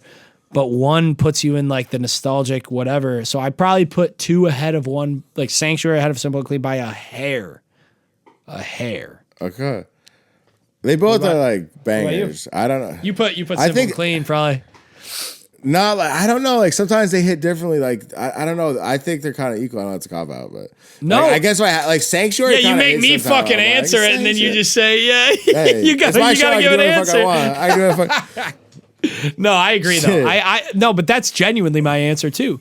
Is like both of them have variations of them, the orchestral version, the slow version at the end, like that's like the acoustic version. Both of those have a great, you know, and we could say all we want about 3, but I think, you know, I don't want to, what's 3's version of that? It's not Face Your Fears. That's like the trailer one, but like there's like a song for 3 that's like similar too. And at first I didn't like it when I first heard it, but 3's is pretty good as well. 3's equivalent to those. I wouldn't put it at the same level, but I learned to love it, and I was like, this is actually pretty good too. But yeah, those 2 are like, but yeah, crazy. Yo, that's funny. It's like, Yeah. So you just gotta answer this straight up. Ready? You just gotta tell me the answer. I don't ready. We're gonna see. I'll try. I know. You're doing great. I'll do my best, man. Whatever happens. Yeah, right. Favorite Kingdom Hearts?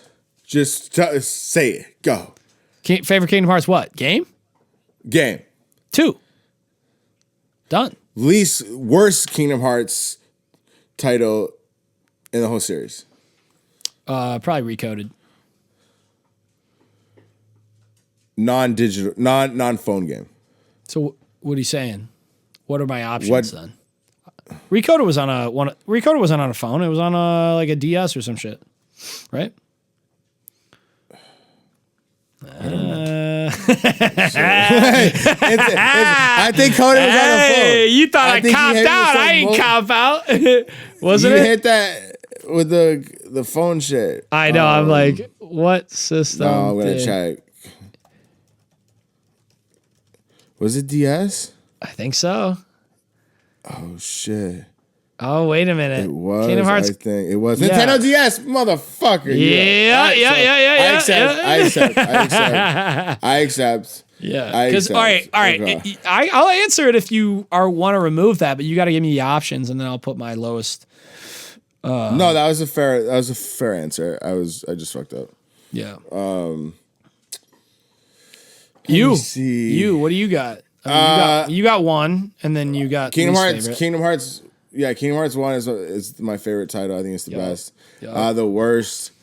I haven't played Coded, but like any of the mobile games, like. But if you said no mobile games, you'd have to go no mobile. I guess Coded. I guess I haven't played it, but it's just like it's irrelevant. Like the story is like, what are we doing here? I think it's fair. Because I think Coded, 358 2 days, and Chain on their originals have similar gameplay style, graphics, whatever kind of a thing. Chain's different because of the card system, but 358 2 days and Coded I think have a similar gameplay style. So saying that, I think you got to go Coded. I think you got to go Coded. Yeah. Yeah, no, I think that's actually a good answer. Yeah. And you've already kind of said what's so special about this series and stuff. Is there anything that you'd say like what resonates a lot with people? Is it just like the camaraderie that you might have had with people, or is it like the music? Like what would you say? Like if you what creates that emotional connection? I think like it's hard to know. What makes it special, I guess. Yeah, it's hard to know what was happening in the world at the time with all of us. But it seems that a lot of us were in a similar age range of about 5 to 7 years within one another.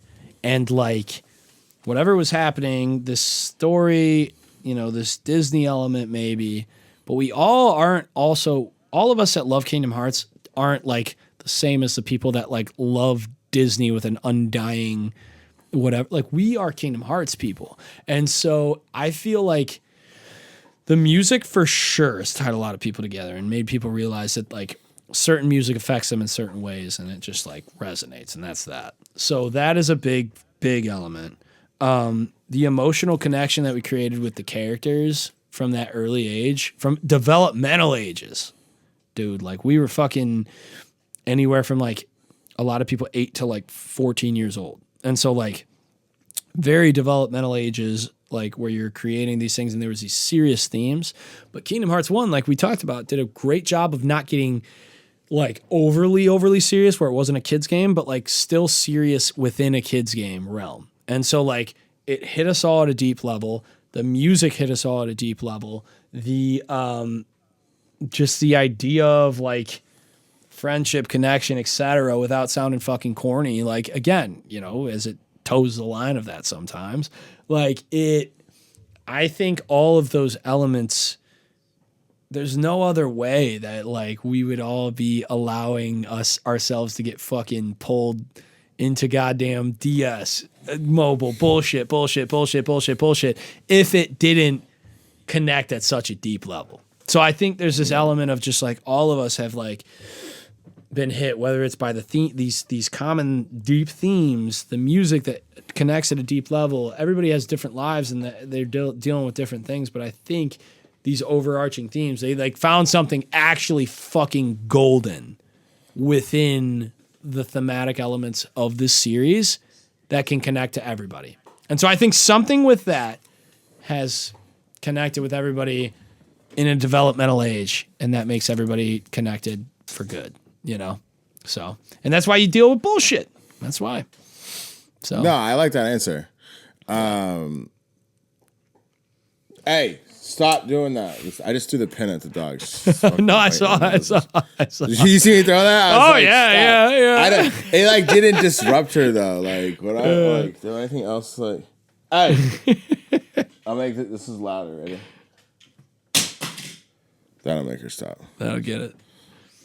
Sorry. I'm like, is she chewing her nails? I'm like, what's the fucking noise? No, you got to protect the lives first. I understand. Those are lives. Yeah, no, you probably can't hear it too well, but now people are gonna know what that noise is if they do hear it. But dude, I promise I haven't heard any dog noises on my side, and so if I can't hear it on my side, I doubt it. Oh, well, I guess. Yeah, no, it's nothing crazy. I'm making a bigger deal out of it, but it's just like no big deal.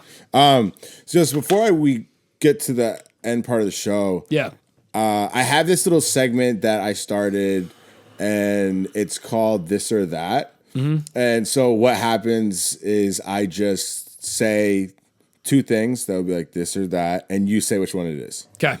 Right? Does that make sense? Yeah, and that works because I got to piss so bad, so I am like, yeah, we're almost done. No, I know old this. Fashioned. Listen, we could do this forever, and if I pissed and came back, I could do it. But I know that's not conducive of a concise show. So I'm down with the this or that though.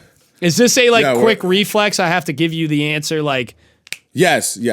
Okay. Yeah. So we'll do this, and then we can do the close out of the show. I got to tell that mushroom story still, right?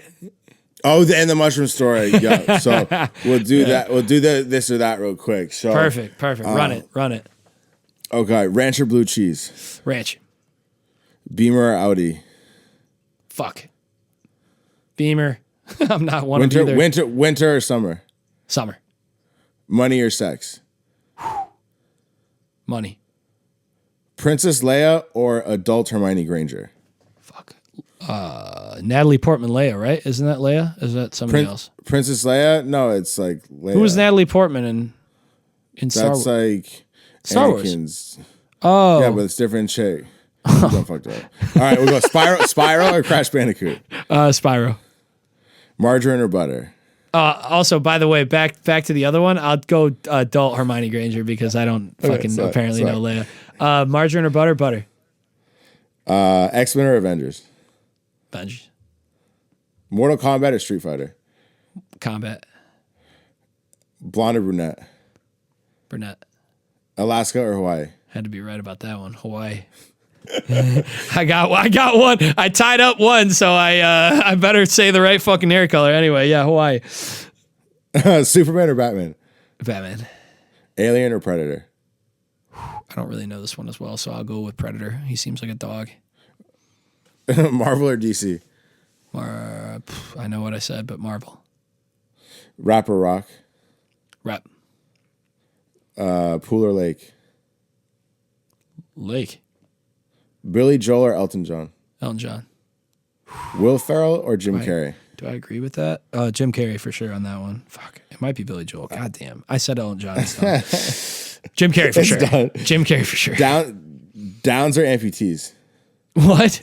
Downs or amputees? What does that mean? What does that mean, dog? You know what it means. What does that mean, bro? You know what I mean. Which would you rather? Yeah, amputee for sure. I feel like the other one's a crime. I feel like one of them's a crime. Yeah, Siamese twins. I'm not that fucked up, bro. You can't catch me slipping. You answered correctly. Good job. Yeah, that was a right or wrong. Siamese twins or dwarf? Oh shit, dwarf. PlayStation or Xbox? Nah, there's no right answer on that one. Xbox. Weed or booze? Booze. Star Wars or Star Trek? There's really none. Star Wars, I guess. Train or plane? Plane. Harry Potter or Lord of the Rings? Lord of the Rings. And that's it for this round of This Is That. Holy shit, that was fun as fuck, dude. That's a great fucking time. That's a great time. I don't care what it looked like. That was fun as hell. Good. I'm glad you liked it. There's more questions that kind of like switch them up sometimes, and there's like a bonus round, like last time you ate a Hot Pocket. It's been a minute. God damn. I used to love, God, that's a great question too, because Hot Pockets are one of those things like you eat all the fucking time. Because of dissertation. Yeah, you eat all the time for a certain time period. You eat Hot Pockets all the fucking time, and then you never eat them again. And then you maybe eat them again in like a certain amount of years, dude. Fuck, it's been forever. Was it over 5 years? Probably. Yeah. Crazy. So yeah, there's like more. Next time I'll have some more for you. But, we'll have to do another show because that. Yeah, this is the longest episode I've ever done. It has to be. I just checked the It time. hasn't. I checked the time. I'm like, yeah, we're going. Thank God No, I got the it's- plug in for this thing. But yeah, for Yeah, sure. good thing This is I dope. plugged that shit in. No, it's been a really good episode, dude. I really appreciate it. Like, shit's dope. I had a great time, man. so- You got a great show going, so I appreciate you as well. thanks, and dude. for the invite. This is a great fucking time, dude. Oh, word. No, I appreciate that. So normally we rate the movies on a scale from 1 to 10 to the tens place. In this case, like I think what we're gonna do is just rate the franchise on a scale from 1 to 10 to the tens place. And I know it's a tricky like thing, but what would you give for the score if you had to score it? The franchise. Kingdom Hearts. Yeah. It has to be 10 for me. I mean, because it's like fine. the scale. It's the scale. It's like it's the one for me. It's the one because like it's I said at the beginning of the show connects me to my fucking brother Tony. It's like I can deal with all the bullshit because it's up. Like it's my.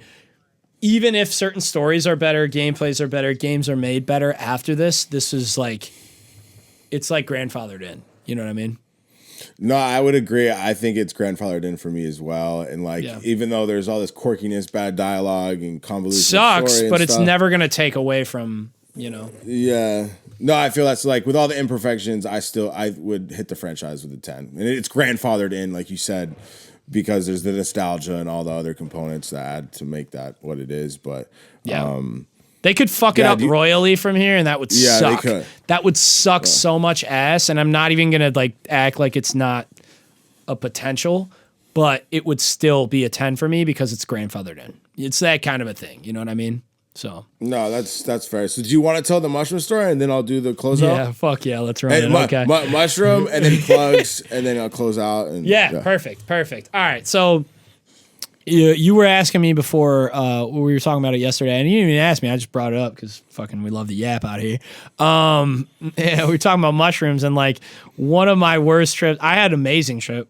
The same guy. It was my cousin Brian. We a year prior, we had the best trip ever. My family lives out in the sticks in Michigan. So like country, like whatever. We had a great trip where we walked out in the wilderness for 5 hours and both of us were talking to a wall. My cousin was talking about deer shit and being like, see the tree here, the deer, you could tell they're this and that. And I'm saying shit like, do you ever think about how like everyone in the world like operates on a unique scale and we're all this and that? And neither of us were listening to each other and it was the best time ever. Now fast forward a year later, we did a half-eighth each, and like I'm not a powerhouse at all by any means, but we put like a half-eighth of like caps, all caps, into a peanut butter sandwich. Great trip. So this time we were like, oh, that was so great, let's double it. So we both did an eighth and put like pure caps into a peanut butter sandwich, consumed. And we were playing some video games or whatever, and then everything started looking like a kaleidoscope. And so I was like, I think it's time for us to go outside and start walking around. And it was like, yeah, absolutely. So we went around, we were walking outside. It was more wintertime.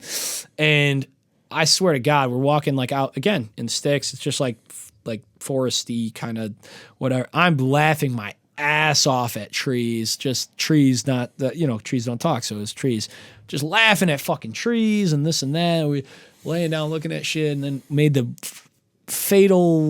almost fatal, just horrible mistake of being like, let's go back inside and play video games. Unfortunately, at this point, me and my cousin were playing Gears of War 3.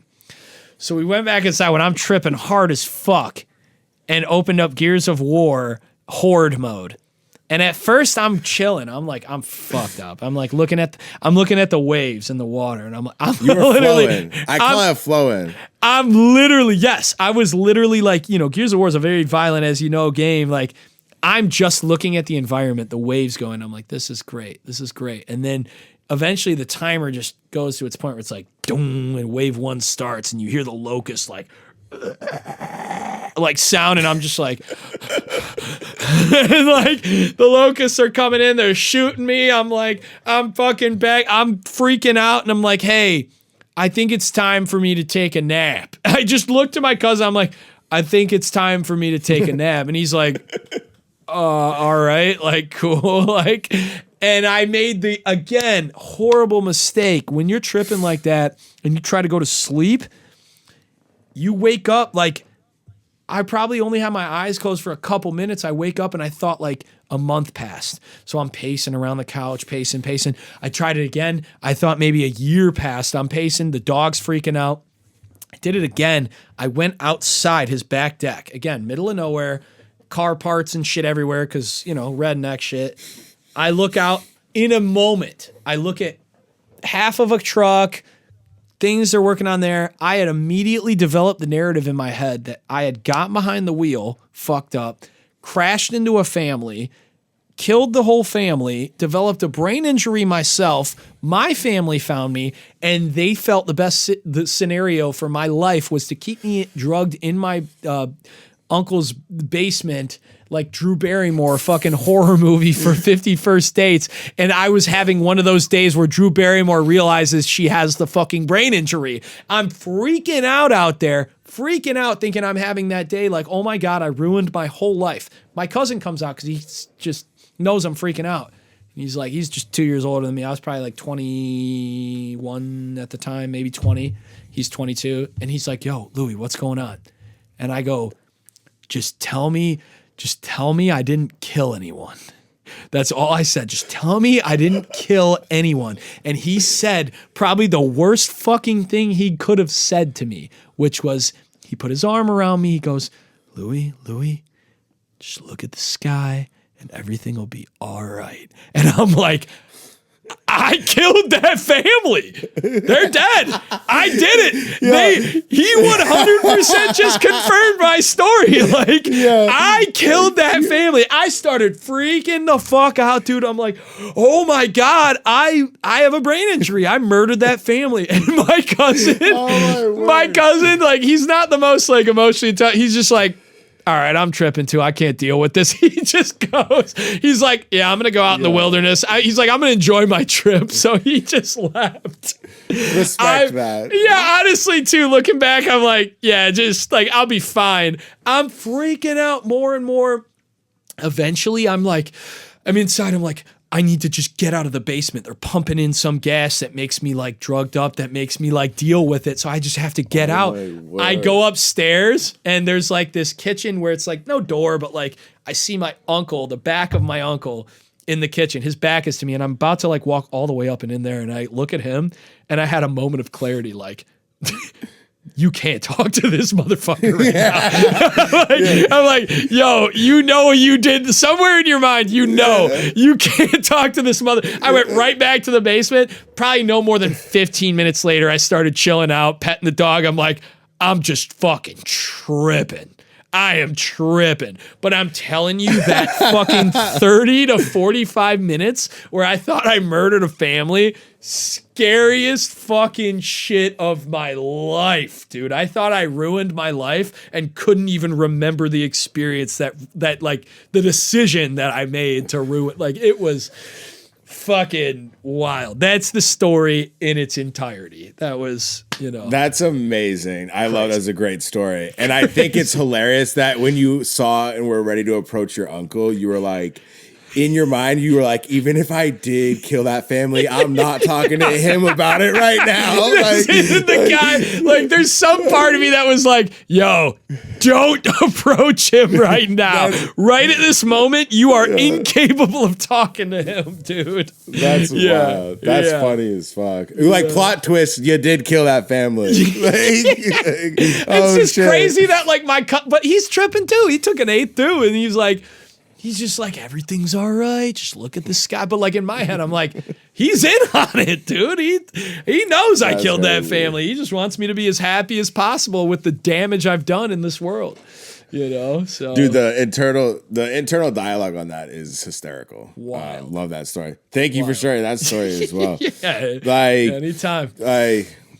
I'm a big psilocybin fan myself, but yeah, some of those I call them flow states. That sounds like a little more of a rocky one. That might be tripping, but like when you like, So, what were you saying though? When you like what? When you you were gonna say like the kaleidoscope shit. Like I love when I'm watching movies and like the colors like have shadows, and you're like, whoa, like it's definitely working. I love that. Like I love the macrodoses where you get immersed. Like I feel like that could have went right. It just went left. Like it could have been one of the best trips ever. It just went left. That's how I genuinely feel about it. as a whole.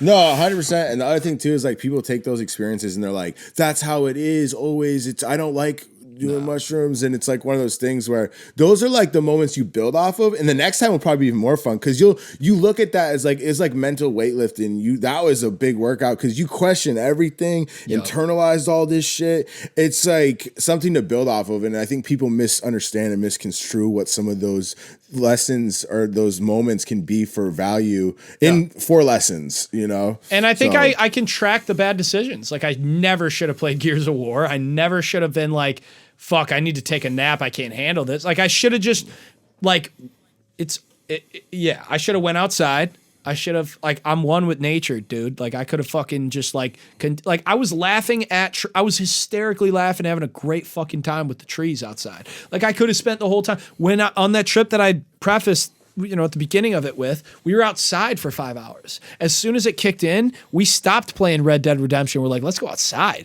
And both my cousin and I, and he's like a hunter, whatever, we both stopped because we thought we saw a deer. We were standing there for 2 minutes until he, like 120 seconds before he finally was like, that's a fake deer I set up a week ago.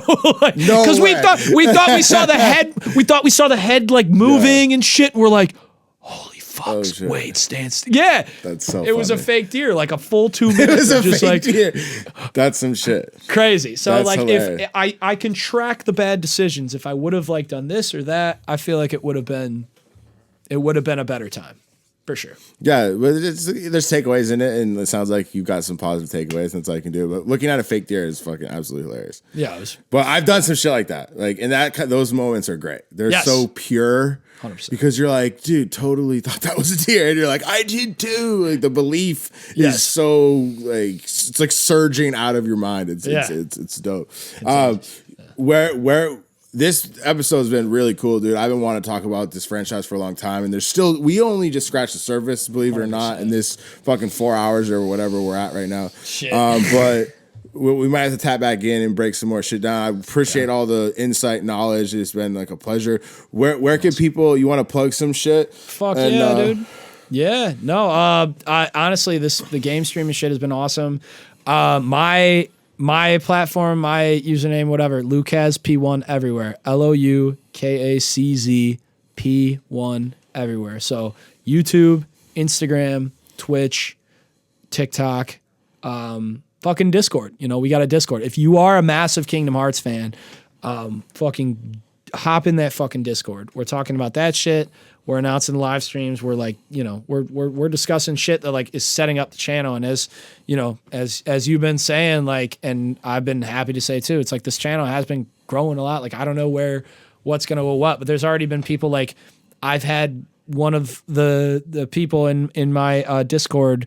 Like she's like the main admin mod. She created one of the emotes, and it's like the old fashioned emote, and like that's it. So we're like genuinely building the channel together as we go. So that's another thing. Anywhere that you know people want to get involved with that, like from the game streaming standpoint, yeah, LOUKACZP1 on all platforms, and happy to have you, man. Happy to fucking be here, dude. Anytime we can yap about this shit, it's like that's why it's so fucking long right now. So yeah, I know it's like I didn't expect it to go this long, but it's like we be yapping, and that's totally fine. And it's been a really cool breakdown. I think we talked about a bunch of cool stuff, and there's still so much there that it would be fun to unpack. But yeah, so we're both I'm giving the Kingdom Hearts franchise 10. Louie is giving the franchise a 10. Yep. And it's grandfathered in. We both understand that it's tricky being an older fan or a new person. We made that clear. We made that clear. Yeah. We made that clear. But yeah, I want to thank everybody for listening to this episode. Thank you, Louie, for being a guest on the show, and everybody go check him out. I'll have his links in the descriptions and stuff. And yeah, I hope this was a cool video game rant break today. And I love all y'all, and I will check you next episode. Deuces.